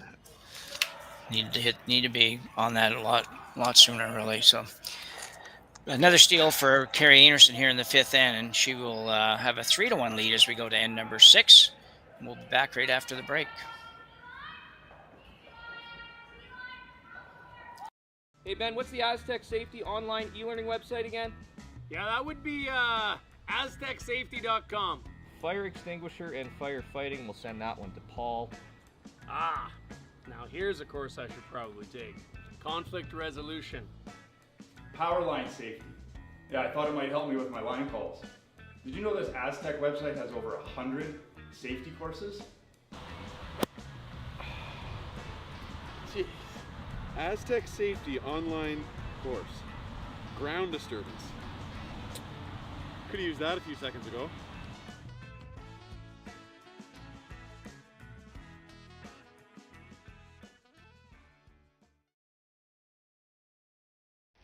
The 2025-2026 Grand Slam of Curling schedule is out, with big events happening all over Canada, like the Masters heading to London in September, the Tour Challenge from Nisku this October, the Canadian Open from Saskatoon in December, and the Players' Championship from Steinbeck coming in January.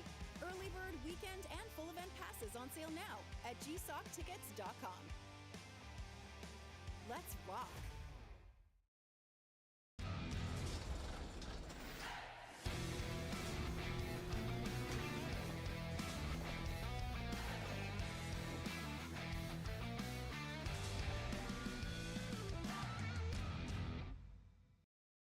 Live curling rocks. And this November, the best in the world are coming to Tahoe. Get your seats now at gsoctickets.com. But hurry, early bird pricing ends soon. Yeah. So we are back. And number 6, quarterfinal action here at the Saville Shootout. As we mentioned, we're at the Saville Community Sports Complex, amazing complex here in Edmonton on the grounds of the University of Alberta. Perfect opportunity for University of Alberta students that are curlers to be on great ice all the time. So that's a great thing. And they have many other sports in this facility. And there's a 10-sheet curling rink that's really, really high end and world renowned. Actually, a lot of people come here to practice a lot of times. So we're happy to be here. Jim Nix with Terry Corbin. We got 3 ends to go here. Terry, what's situation for Park especially right now is what? You gotta, excuse me, you gotta get on the scoreboard and make this at worst a 3-2 game here. It's the 6th end. It's vital that Park scores. Certainly, the goal would be trying to score a deuce and tie this game up, but I think it's just you gotta score here. Yeah, I think I agree with you. Well, I know I agree with you, and I think it's imperative to go as hard as you can to get 2 because One is Mm-hmm. definitely still a very much an uphill battle. Yeah. Oh, yeah. But so I think you just pull out all the punches here to try to get your deuce and be okay with leaving a few rocks around. If you end up having to take one, that's fine. But I think you got to be pretty aggressive here to score. Yeah, as you mentioned earlier, last end, that just our other quarterfinal games, we've got Richards from Alberta with a 3-2 lead over Gim from Korea. We've got Caitlin Laws playing Serena Gray Withers, and Serena Gray Withers just scored a 3 to go up 4-1 on Caitlin Laws. Here we're at a 3-1 score carry over Youbeen Park. And then we've got Tabitha Peterson and Rue Wang tied at 3-3. So everything's as you'd expect when you get to reach this point in the spiel. Games are pretty tight. Mm-hmm. Not going to get by, I don't think. Get a little rub and roll.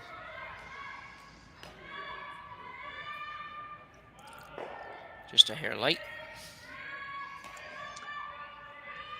And given it's top 12, I mean, I think Kerri's got to get rid of this.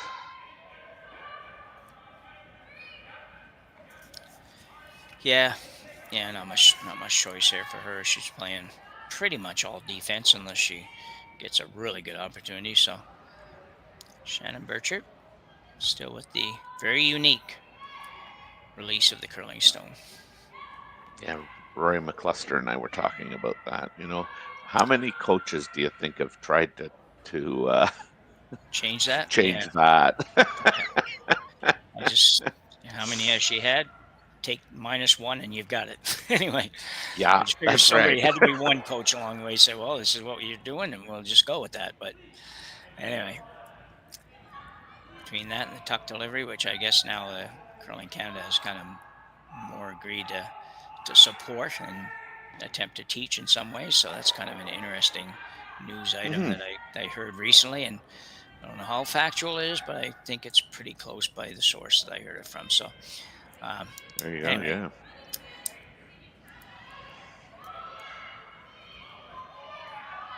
So that's a kind of a rare miss too by Team Kerri Einarson that allows the Park team to make a play on this.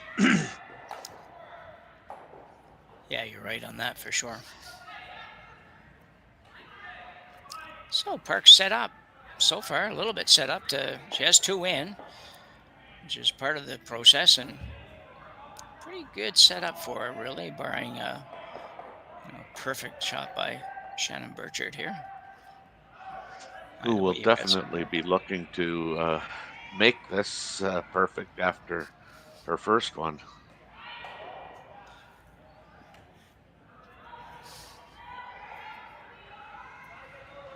Really like to get the roll here, but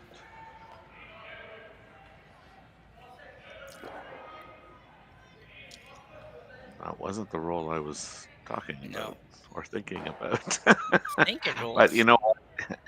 I think it's shot. Oh, she says the yellow one shot. Yeah.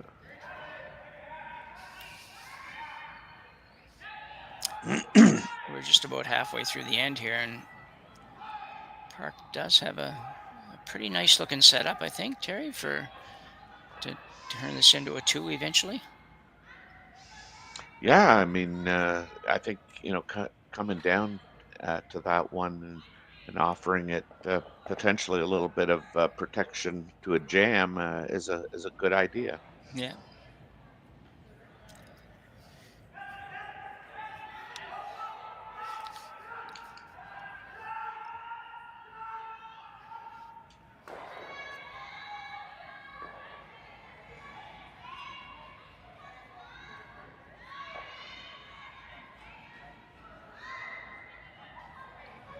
Just gotta make sure your second shot, that's off. 14-5 here on the draw.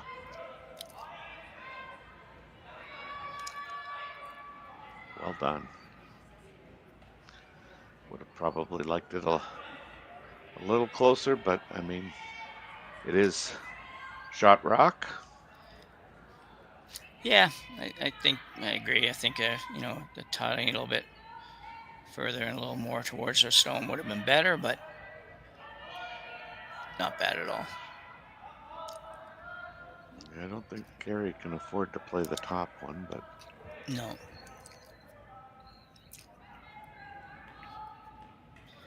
Just a little bit concerned about a possible jam on this shot, but all Sweeting now. Setting in her looking for her first here in the 6th. Little out-turn hit. Just a hit and a roll is kind of the call. Just got to be a little careful with the backstone. Curly Burgess on the broom, attempting to hold this straight. This is Curly. They're going hard on this. This has got a jam all over it. Can she get it out? Either one of them get it out. Well, Park's getting hers out. Yeah, and the Einarson team now looking at 2. The one thing I didn't completely understand when Kerri tapped, looked like she was playing the hit and roll but towards the guard, behind the guard or whatever, and I kind of wondered if that was makeable with that rock back there. So I'm a bit surprised by that, but I'm not positive that we got all the information on that. So looking at the out-turn draw now, open side, basically replaced the rock that was just over there, and sit 3. Put yourself in a pretty darn good position. Because Einarson is, being up 3-1, she's not going to be too upset if you get a couple for sure. She'd like you not to get a couple, but she can live with that. So she's not going to do anything out of the norm, like draw around a guard and leave you sitting 3 kind of stuff. She's going to try to eliminate. In which case, it speaks to you getting more than a single for sure.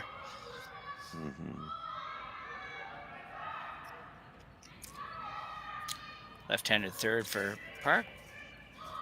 Unche Lee. Yeah, you want this kind of deep too. Yeah, make that roll. It's more difficult. It's a good shot. They're not quite getting it over as far as I think they would like to be.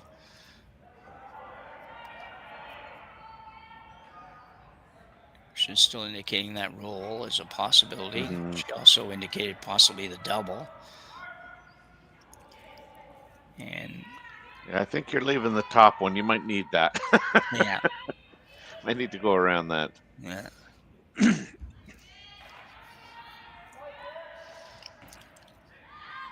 I think this is one of those ones where you're aware of all the options. If she throws it a little bit wide, you might immediately yell, "We're playing the double," and if she hits the broom, we're playing what we originally had set up to play. Sure. I would have expected these guys to play the double on this shot myself, Terry. They just throw those shots. So all these teams throw those shots so well, and there's almost gimmies sometimes these double, and trying to get the roll. I might have to backtrack a little bit after this shot. We'll see it when we see it on the other shot. But it's open. Yeah. But you're right. I mean, I think the fear of playing the double is you're probably rolling out. Yeah. And you're going to give if you don't make it, you're giving her the opportunity to maybe come around that guard, and you're down to 2 shots. So I mean, I get it why you'd want to play the roll. Yeah.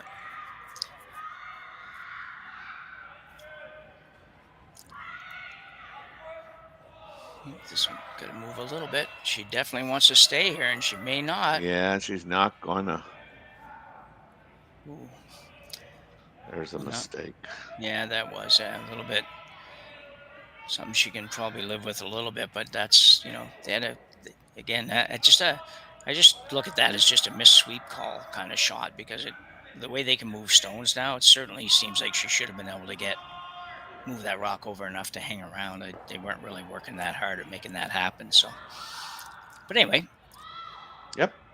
It'll be interesting to see here if Kerri wants to try and take that double. She's going to have to, maybe flirt with that guard. But again, we're talking, like I said, four-time women's national champion, six-time Grand Slam champion. You don't win those by being afraid. No. It is possible here that you don't. I think it's possible. I'm not the best angle here, but I think it's possible to hit this and not necessarily make the double, but end up shot rock. So it looks like, depending on where you roll to, now you might roll shot rock open maybe, but I don't think you absolutely have to make the double to end up with a decent result on this shot. So. No, but you know what? If you make the double, your shooter might roll right under that guard too. Well, exactly. Yeah, that's what I'm kind of wondering a little bit. Maybe they're having a little final chat about it. Kerri Einarson with the outturn hit here, looking to make a double and or a little roll behind a guard here. Let's see how we end up. Richard and Burgess on the brooms. Firm weight. Yeah, Carly said we're a little hot, but this is going to be close.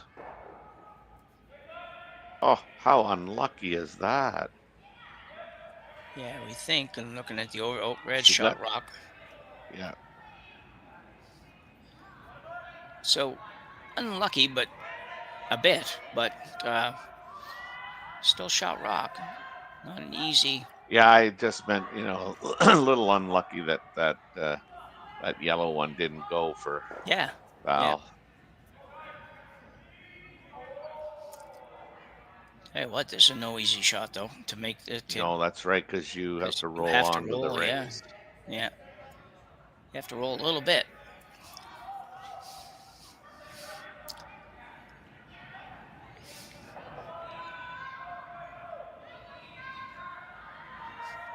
The Koreans definitely have to make this shot just to solidify their 2, or close to solidifying their 2, and will not in any great degree of trouble, but they would not want to not get 2 here. You'd have to look at that as a major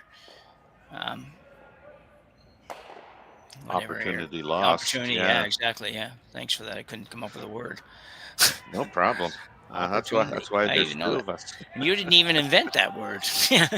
I know, I got it. Yeah. Darn. Yeah. Anyway. But yeah, no, she really has to roll this on, because if she doesn't, Kerri just gets rid of that other yellow and can sit 3 and force. Obviously, she's going to force Park. So she should be close, judging by the sweeping here, if they can. Yep. Wow, really good. Ooh. Oh, no. It's not sure yet. Kerri just gets rid of that yellow, and she's sitting 3. Okay, I missed something there in that shot, to be honest. Oh, so she didn't. That makes 2 of us. So she get? I'm just trying to think of where that rock was. She never. It was never got quite to the nose of it. Yeah, no, I thought she was nosing better. Me too. That's looking at apparently it. not. Yeah, especially with the way the sweeping was. I thought that she was. Yeah. Yeah. Okay. So that didn't happen, and nope. Yeah, sorry, we didn't quite catch that one. We had a camera issue with one of the cameras. So, yeah, Kerri Einarson now will just whack this and force the Koreans to draw for 1, and as you said, to use your phrase, opportunity lost big time for the Koreans here. Yeah, you don't get chances very often to. I mean, that had 3 kind of written on it at some point. Yeah. It should have taken a great shot by Team Einarson to not give up 3, to be honest. Mm-hmm. And now, I mean, look. Yeah. Flip-flopped. Tables turned upside down, and you're drawn for 1. Now, mind you, this draw for 1, you're looking at getting. You only have to get like the 8-foot, but still. Yeah.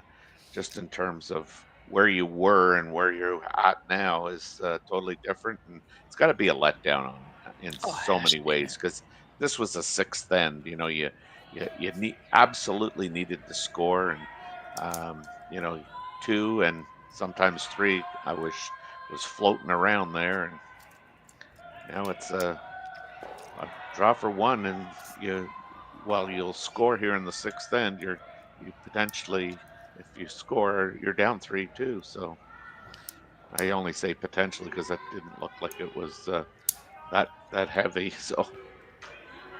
So the girls worked pretty hard on this one, but I think they're going to get it there. Yeah, they got it. Yeah, for They'll sure. get draw for 2. It's as you mentioned, you certainly got to get your focus back before you throw that one. But Koreans stay in the game here, no question about it. Only down 1, playing in number 7, but playing it without hammer. So got some work to do as we move to end number 7. 3-2 Einarson after 6, and we'll be back right after the break.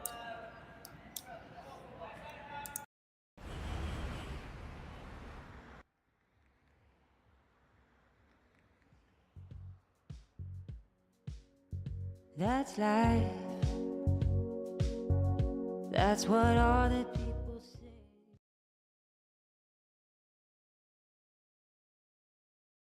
Hey guys, what can I get started for you today? Bananas away, regular? And I'll have the rip berry, but can I get vanilla oat milk and I'll add spinach and ginger? And can I substitute the raspberries for strawberries? Also add the chia and hemp seed, and definitely have the power booster and the collagen booster. And can I get that blended twice? Wow. For Alicia, Custom Chaos? One of a kind. You're one of a kind. Booster juice, freshly made, your way.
Dunham and Van Amsterdam. Oh, if you're talking here. Oh yeah, here. So Saville. Yeah. I guess maybe I need 2 screens or something. I don't know. Anyway, sorry about that, everybody. Yeah, I got the wrong event again. It's hard to believe I don't even pay attention to the other one. I looked for 5 minutes before to see if our guys made the playoffs, and they didn't. So anyway, well then he's doing very well here. So we moved to end number 7 with 2 ends to play. Team Einarson with a 3-2 lead with hammer playing the 7th end here. And Terry, I guess there's no holds barred here for the Korean squad. Yeah, I mean, you're looking at trying to steal 7 and 8, which is that's a big task, especially against a formidable opponent like Kerri Einarson. Yeah, for sure. And you can, some people will say, well, yeah, you can if you have to, and you probably like to steal one for sure. You can maybe force Einarson to 1 and have hammer coming home down 2, but either way, you're probably still going to be in a position where you're going to have to steal an end, because although people do get 3s in the last end for sure, there's a better chance that you'll get your 2 and go to an extra end, and then you'll have to steal that end anyway. So you might as well get at it here while you still have that little extra bit of time. Yeah, the stats don't bode well for Team Park, but like you say, I mean, hey, 1 step at a time. Yeah. Not the perfect start with those rocks ending up where they ended up, but Kerri is not going to do anything with them anyways. Neither rock on the center line, so they both were possible to move them if they wanted to. In-turn draw here, just coming down to a rock in the house. She's going to get pretty close, maybe a little short, but pretty good shot for Carly Burgess. Greens now will play the out-turn, come around. I'm surprised. I mean, I didn't see the first rock. Like, I would have expected that, you would have thrown a corner guard, but again, didn't see the call, so can't be overly Yeah. critical. If No. it's where they wanted it, then fine.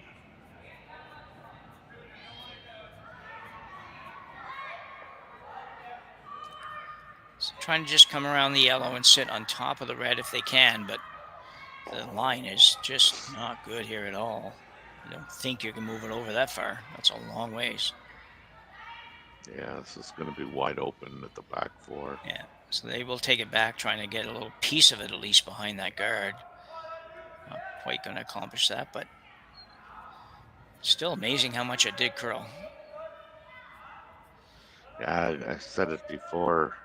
I think I said it all day yesterday too. Like, the ice conditions here are fantastic. Yeah. The weight, the speed of the ice is. That sounds funny. The speed of the ice, but the speed here is very good. I've been getting consistently throughout the games, 14-5 for draws. Got good finish. Shannon Burchard's shot here looks pretty good. He's going to remove the rock on the button and roll to the open side.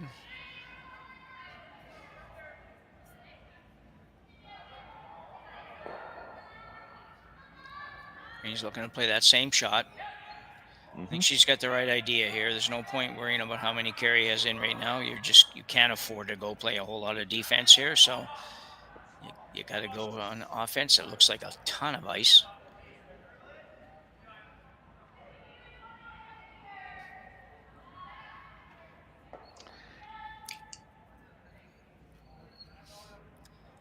Second stone, Ji and Kim here.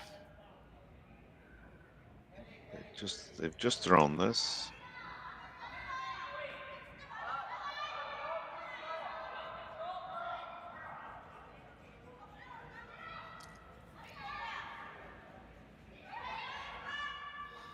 Very similar line to the previous shot, a little bit lighter, but just a little bit lighter, yeah.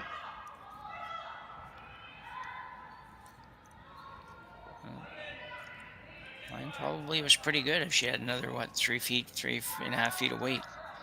Not a horrible spot,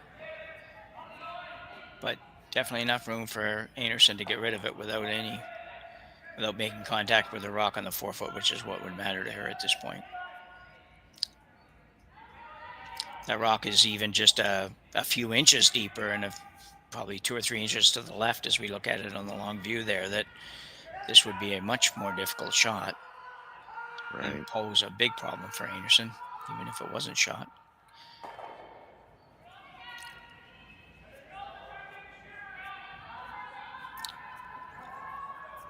Richard throwing a hit. This could be close. Got there. Good shot.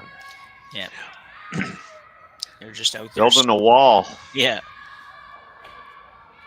She probably has to play that now, I think.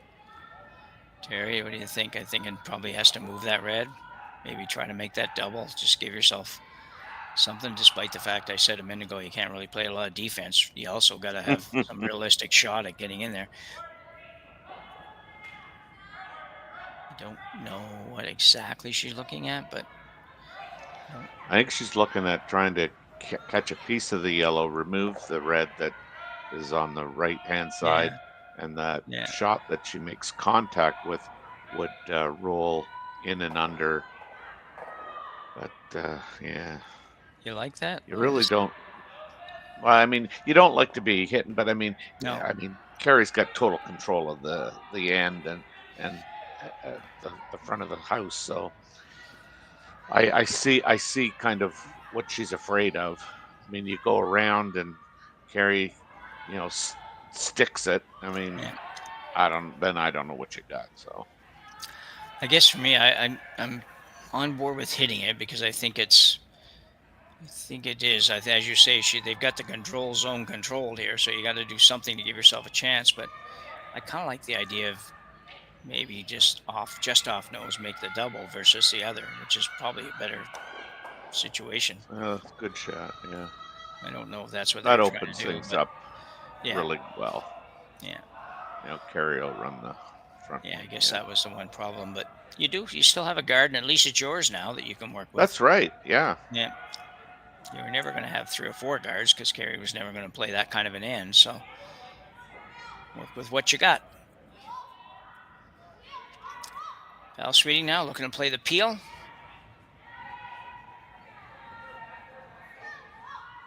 Yeah, the key for that park shot was to get rid of. Well, I don't think that was a great Get rid result. of 2 anyway. Yeah, get rid of a couple, but left a guard now. It's not yours now, but that's not a bad looking setup there for a team trying to steal, other than the color. It's better than it was. Yes, Yeah. Better than it was. Yeah. No, you can't go there. No. You got to go around, don't you? Yeah, absolutely. Yeah. Can't hit that either. I have to believe somewhere the meeting of the minds will happen here, and they'll all agree that it's somebody called a timeout. Yeah, yeah. You don't have a lot of choice here. I don't think this should be a very short conversation in my mind. Down 3-2. There's no chance you can really hit anything. And yeah, I guess if you wanted to draw it out on the back one, and it's way out there, you could freeze on there and maybe make it hard to get rid of. But I don't know. To me, it's just speaks to come around here, and that's what it is. Just a matter of how deep and how far, I think. Yeah, well, I mean, again, you're not going to get rid of all those Anderson's rocks. So, I mean, they're on the 12-foot. They're counters. Yes, you need to steal, and I think that just even the possibility of giving Kerri's team 1 here, and which you would obviously be okay with. I don't even think. I think now 2 is definitely in play for Kerri, if not 3. Yeah. So you have to just commit to going around. You're going to need I'm going to say a miss from Kerri's team, but yeah, good points, Terry. Especially the one about 2 not being in play, or not 1 not being in play for Einarson at this point, because if she's going to score, she's going to score more than 1 right now. So, yeah, I think that tells you too that you got to say, well, forget that, just go right around. And they are, after that discussion, they're going in. So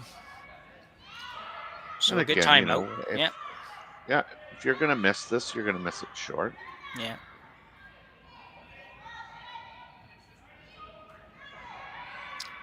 If this has got the right weight, this is going to be really close to being great, very, very good.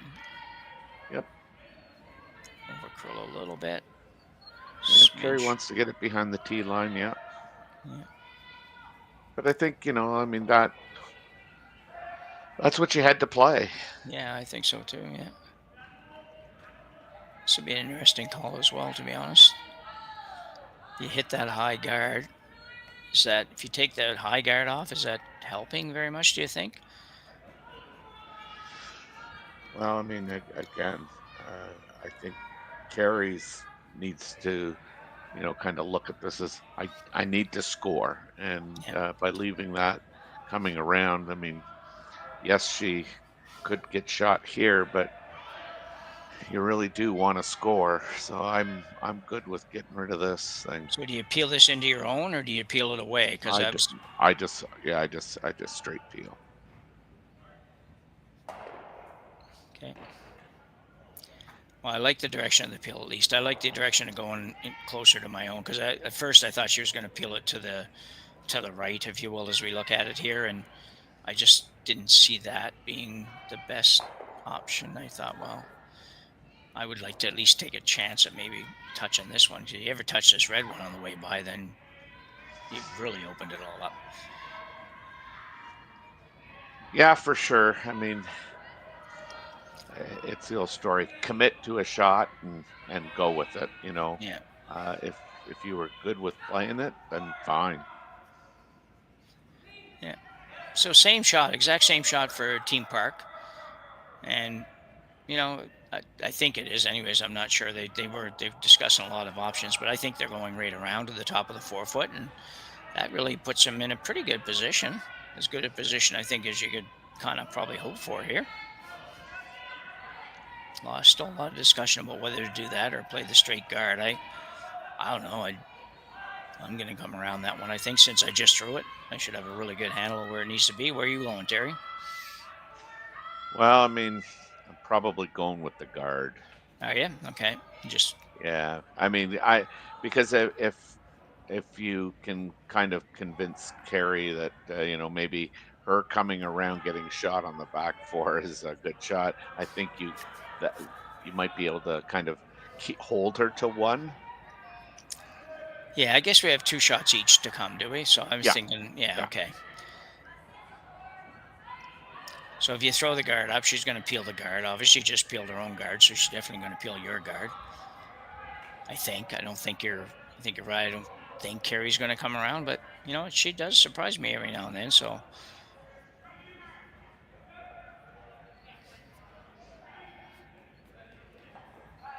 I mean, the other, I guess, maybe half alternative is go around, like you say, there again. Yeah.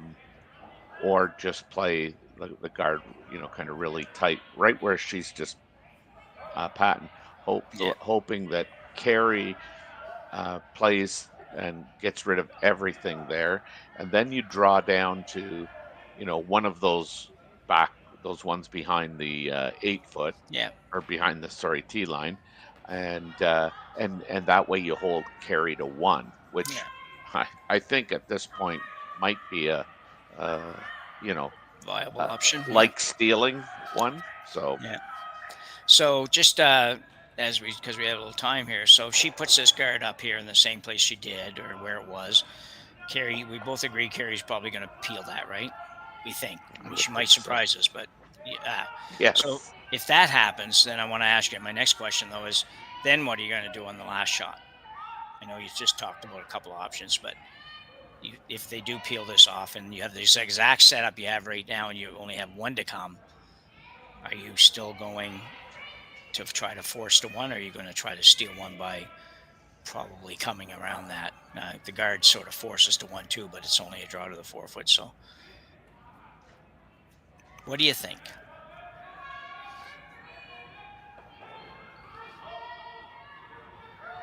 I think I've lost you. Hello. I think I'm going to probably draw down. Okay. If Kerri hits everything, and I'm not guarding that 1, I'm coming down, and I'm gonna force Kerri into drawing for 1. Okay.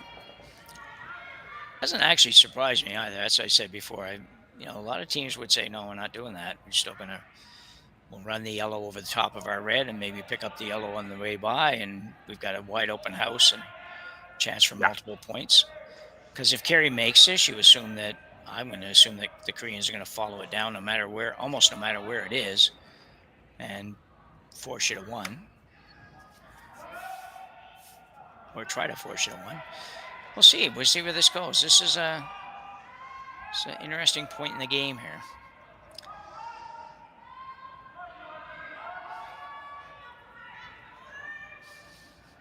So you're looking to be above the tee line with this a little bit, I think. Or you could just say, well, we're just going right back to the yellow and we'll be okay with that. Foul Sweeting indicating it might be a little out there. I think that sometimes that indication from teams means they want that sweeper to sweep. So. This is I mean, the weight's good for sure. It's pretty good. Yeah, that really is. Above the tee. Gotta be really careful Can't on get this one that you can't don't. get shot. Yeah. Gotta be really careful here, I think, that you don't over curl and leave too much of that button for Kerri to draw to, because if you get to the nose or inside the nose of that red one, she's gonna have a pretty reasonable place to draw to, considering she just threw that one, right? So I think if you're anywhere on the outside of that, though, even just bite that center line at the top of the 4 foot, you're gonna be in pretty good shape.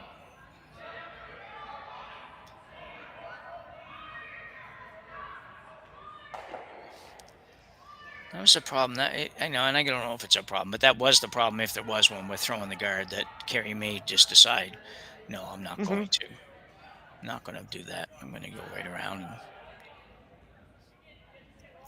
and show you why I've won 6 slams and 4 Canadian championships and all that kind of stuff. Because I'm not going to slide to the back of the button and give you a perfect opportunity. So, Yeah, like I say, she's. It's not like she's playing scared to win what she's won over the course of the last 6 years.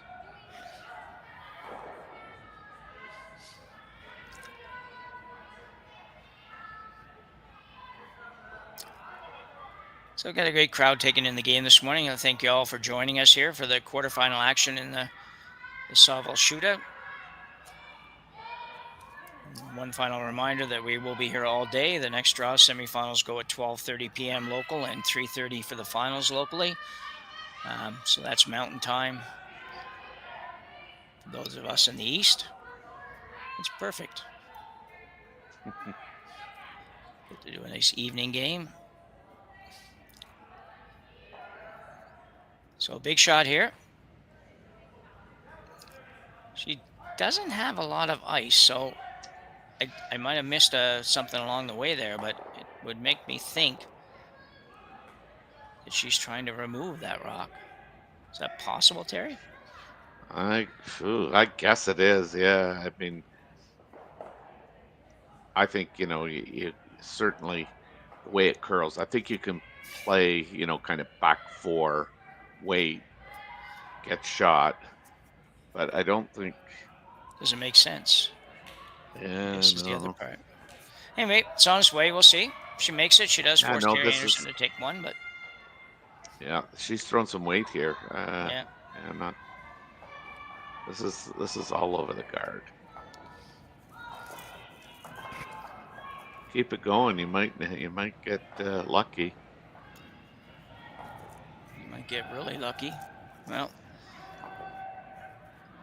yeah, that's too bad. I just think that was not a good shot selection, and really, it would seem just by the end result of it all that she didn't. If you're going to play that shot, it's like any shot, I guess. Really, Terry, you got to commit to the shot, and it sure didn't seem like she was committed to that. I mean, she had like top 4 foot weight, and maybe T-line weight at most, and it definitely had ice for pretty much a full-blown takeout. Yeah, so definitely didn't set that one up quite the right way. Now Einarson will have a chance to draw the 4 foot for 2. She just put one on the edge of the button, so she should be pretty close with this.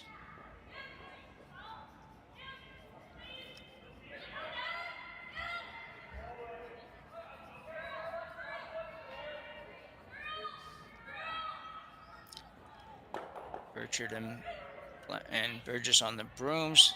So far today, they've been pretty much perfect on judging rocks and things like that. This is really close, and I'm going to say she got it. Yeah. So a nice skip stews here for Kerri Einarson, and she'll go up 3 going to end number 8. We'll be back after the break with Einarson holding a 5-2 lead here at the Saville Shootout.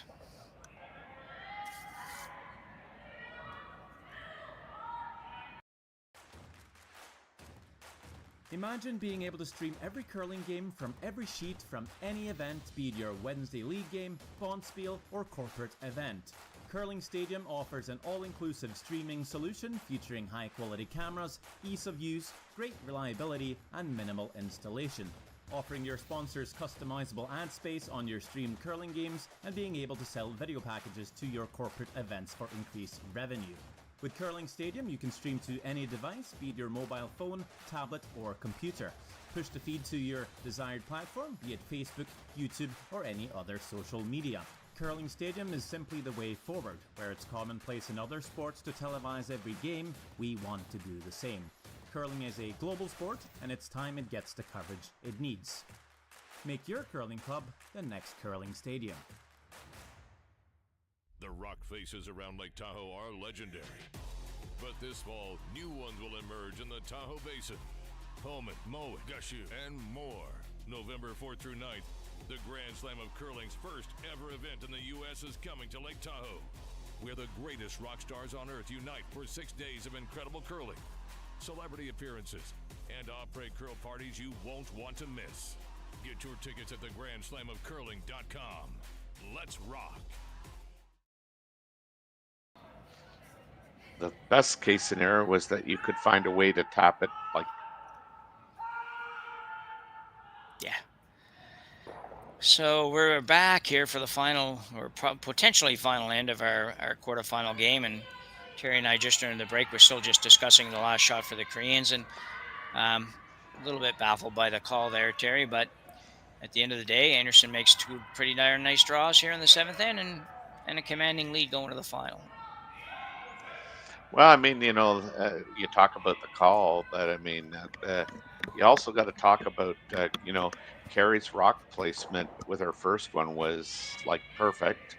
And then she makes the second draw to the button for the deuce. So, while we may not agree with what Team Park chose to play on their last shot, the reality is Kerri makes two really good shots. Yeah, exactly, and I think scores, that scores too. Yeah, I agree. It's I think Park made the assumption that a lot of people, including us, to some point, would on their first one, and she just got kind of stuck on the guard, and they threw the guard, and Kerri opted not to play the peel that not everybody, but at least these girls thought that she would play. And instead, she calls a different shot, makes it really, really good. Still gave her a bit of an opportunity to get out of it, maybe with a single, but anyway, that's then. This is now, and down 3 in the last end. We have seen 3 scored, no question about it, probably more than once. And she gets a couple corners up here, and who knows what happens. Just going to have to be perfect. Going to have to make 8 perfect stones for sure to have any chance. Yeah, and here's the reality too. She's thrown up 2 corner guards, which I think she needs to do. Some people would go with the double corner on the same side, but I think all you can do now is hope. I mean, the reality that she faces is as good as you might make your shots. You're gonna need a miss from Kerri or 2. Yeah. So Shannon Burchard settling in, as we've seen before. Nice to see Shannon back on the ice and playing. And yeah, it really is.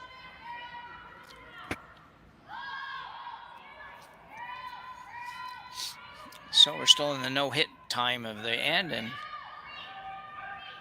virtually no-hit time of the end for anything out front. And Burchard will be asked to throw. Come around the corner, try to take the one corner side away, I guess, is what their theory would be. Although I'm sure Kerri, if she gets a chance, will be peeling all of those corners, but we'll see. Yeah, I know everybody probably has an opinion on this, but I mean, I always think, when you're up 3 and you're in full defend mode, I mean, why the extra rock in the house? Yeah. I'm wondering why you wouldn't just throw that through. Yeah, it definitely has a chance of muddying things up. People could argue why throw any rocks in the house, but at the same time, I get the first one or even the first 2, especially if somebody you're playing with players that are going to be able to put it there. The third rock, I tend to agree with you. I would think all you're going to do is just complicate it. Usually it seems like when you leave those rocks there, you spend half your shots trying to figure out how to miss them when you're peeling peels. It's like, how do we miss that one we put in there? So Yeah, you don't really need that extra shot for sure. I would agree with that. Probably not going to matter at the end of the day, but it seems like, well, let's just keep it as simple as we can possibly keep it. And no matter where they are, more rocks there are, less simple it is. So the Koreans now are going to be throwing a draw down to the one that Kerri just threw, I think. I think that was the call. Yeah. She doesn't really want to bounce at all here if she can help it. That's fairly nicely done. Yeah. And to your point now, if that's not there, they basically play the straight come around, and it's easier to remove. But as expected, Kerri Einarson now will peel this guard. Shannon Burchard.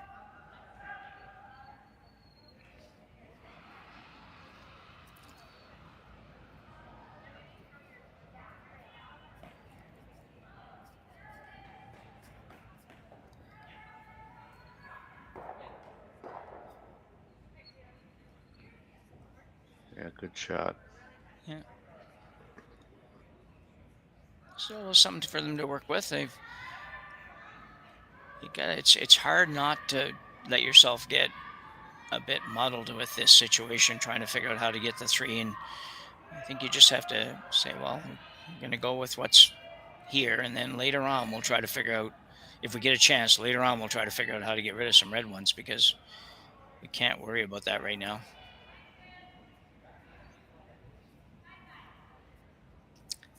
Second stone Kim throwing the out turn come around this time.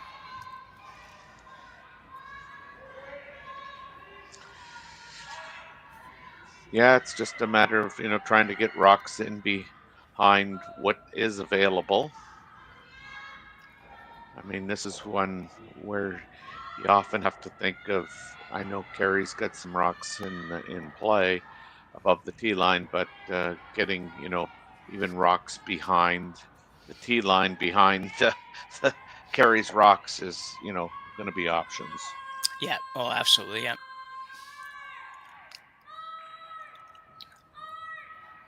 So we got another, well, yeah, actually, this surprised me too. I don't really, again, I guess maybe it's just I'm not in the same space as some of these competitive teams anymore, but she's not going to play the straight peel on this rock. She's going to play like a bumper weight shot. Yep. To remove the rock in the house. And I just, for me, I don't know if I'm going to do that. I think I'm just going to go up and peel that. But I guess they're good enough and talented enough that they're not going to just throw a complete miss. But it would still concern me, since You're right. I mean, I think, one of the reasons that they played that is there was something of, you could see it from the hack. And I mean, they're at a level now that they know the last thing they're going to do is throw it wide. I mean, if you rub the front off, you're good. Yeah, exactly. Wide, yeah. Throw it wide and heavy both and miss everything. It's like they're just not going to do that.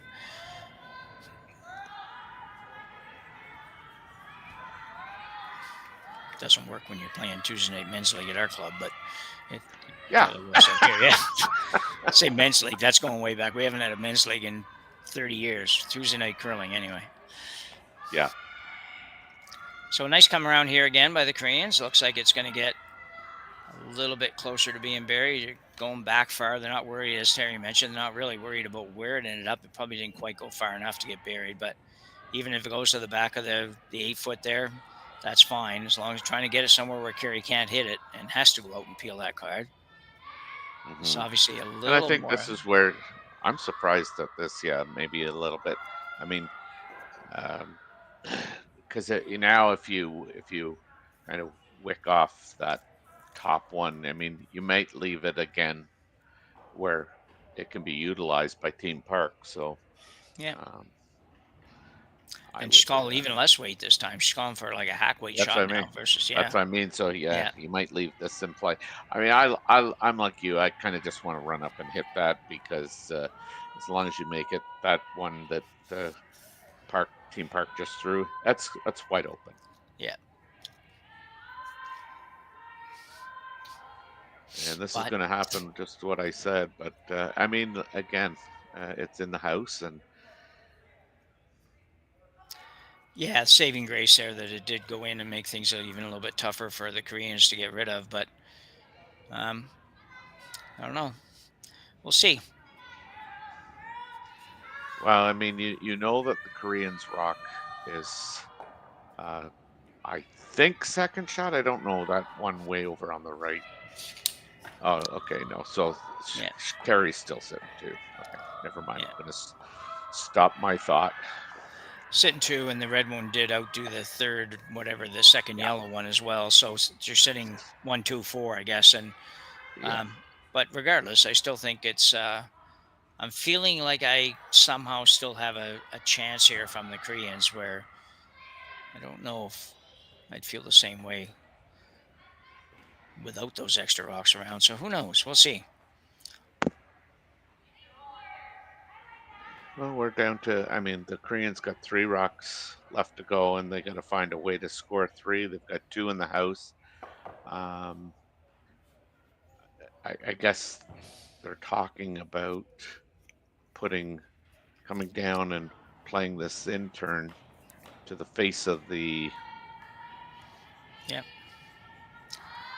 Einarson rock. Yeah, maybe set up a situation where if they put it perfectly, they could come down with some weight on this stone and make a double, right?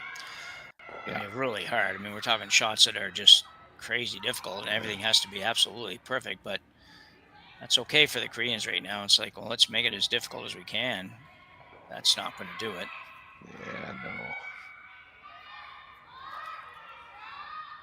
no, that one had to get across. So if nothing else, that one had to get to the other side of the red to make it a little bit more difficult for Kerri. Now she's got a chance to hit this on the nose, sit 5, or sit 5. What it would be, sit a whole bunch anyway. Sit 4, I guess.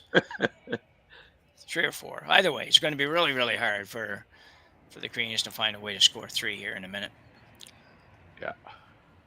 Kerri's had a pretty solid game, I think. I'm not scoring these guys. Kerri has, yes. Yeah. Yes, Kerri has. Yeah. I was had the pleasure of kind of doing her game last night, and it was a 5-4 game, but it just never felt like it was 5-4. It always felt like Kerri's and her team were kind of out curling, and it was just going to be a matter of time.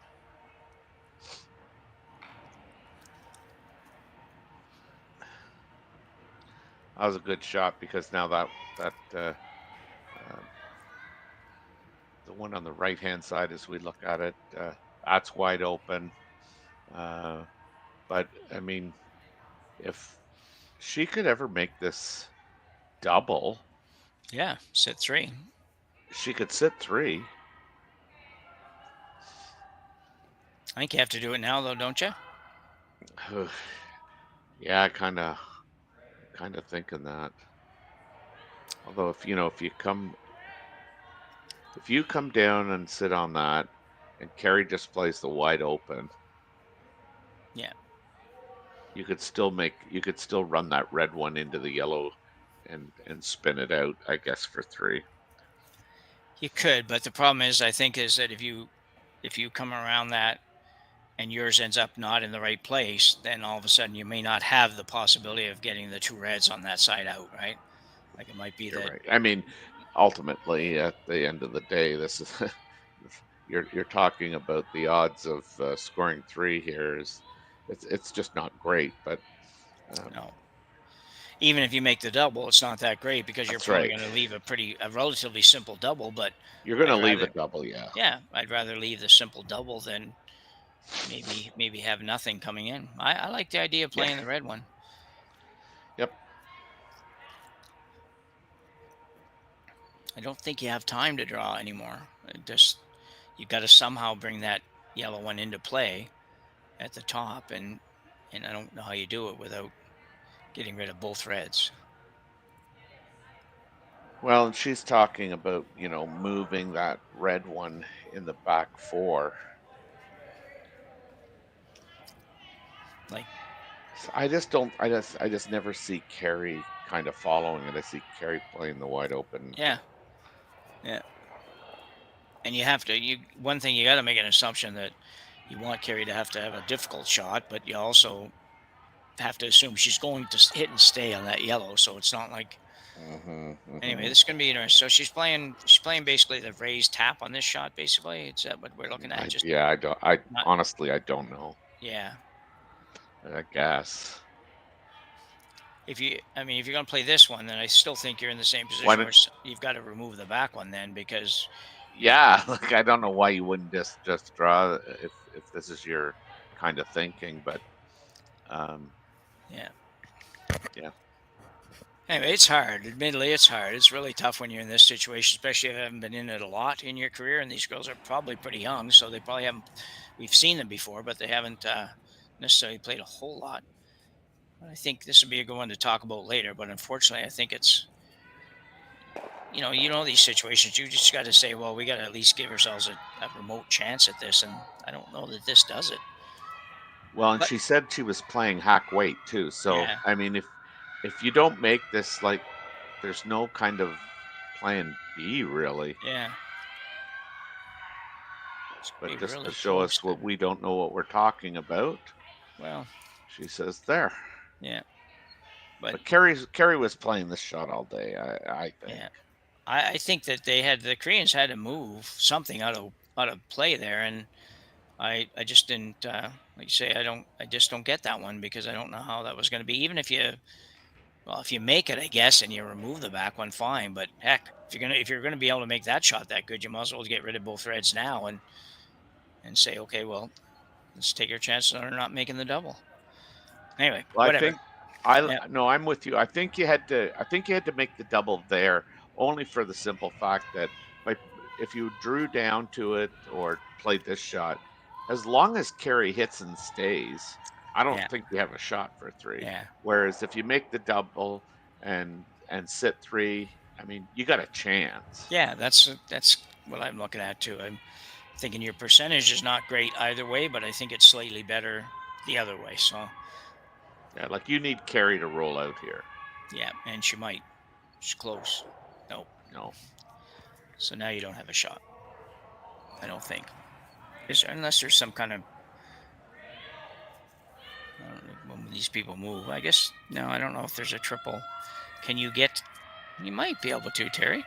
Might be able to get to enough on that where her broom is there. To. Yeah, I see it, but I don't. I don't believe it. Oh, I hear you. I'm working. Let's stop it at the see it part here for now. We'll say, well, can we see it, and then we'll figure out later whether we believe it. So, anyway, I'm just happy to see her have a chance to even throw it. So I didn't. But man, oh man, you better throw it hard, because you got to move a lot of rocks. Yeah. And they got to move pretty much right out of the circles. Every one of them are to score. So, and you can't. You can't touch your own on the way by, because if you ever do, it's going out. So, anyway, be fun to watch. Well, and I think the higher you, or the thinner you hit this, you risk the possibility of tapping that top yellow one out of the rings. Yeah. And I guess, you've got to hit. I mean, looking at it from where we are, I'm thinking that we're hitting about a third, I think. A third, yeah. Might be close. Yeah. So it's on its way. Youbeen Park's last stone here in the 8th end, with a chance to force an extra end, albeit really difficult. She will not have it work out. Never really had a chance. Had to get to the red stone before it hit the yellow stone, and Einarson will pick up a point or two more. I'm not sure what the final will actually be, but Kerri Einarson will move on. 8 to 2. 8 to 2? Okay, thanks, Terry. Yeah. So Kerri Einarson now will move on to the semifinals of the Saville Shootout here in Edmonton, and Youbeen Park will head to wherever their next event is. So thanks, everybody, for joining. And on behalf of Curling Stadium, Terry Corbin, Roy McCusker, myself, we will see you again in a couple of hours for the semifinal action. Yes. Looking forward. Curling rocks. And this November, the best in the world are coming to Tahoe. Get your seats now at gsoctickets.com. But hurry, early bird pricing ends soon.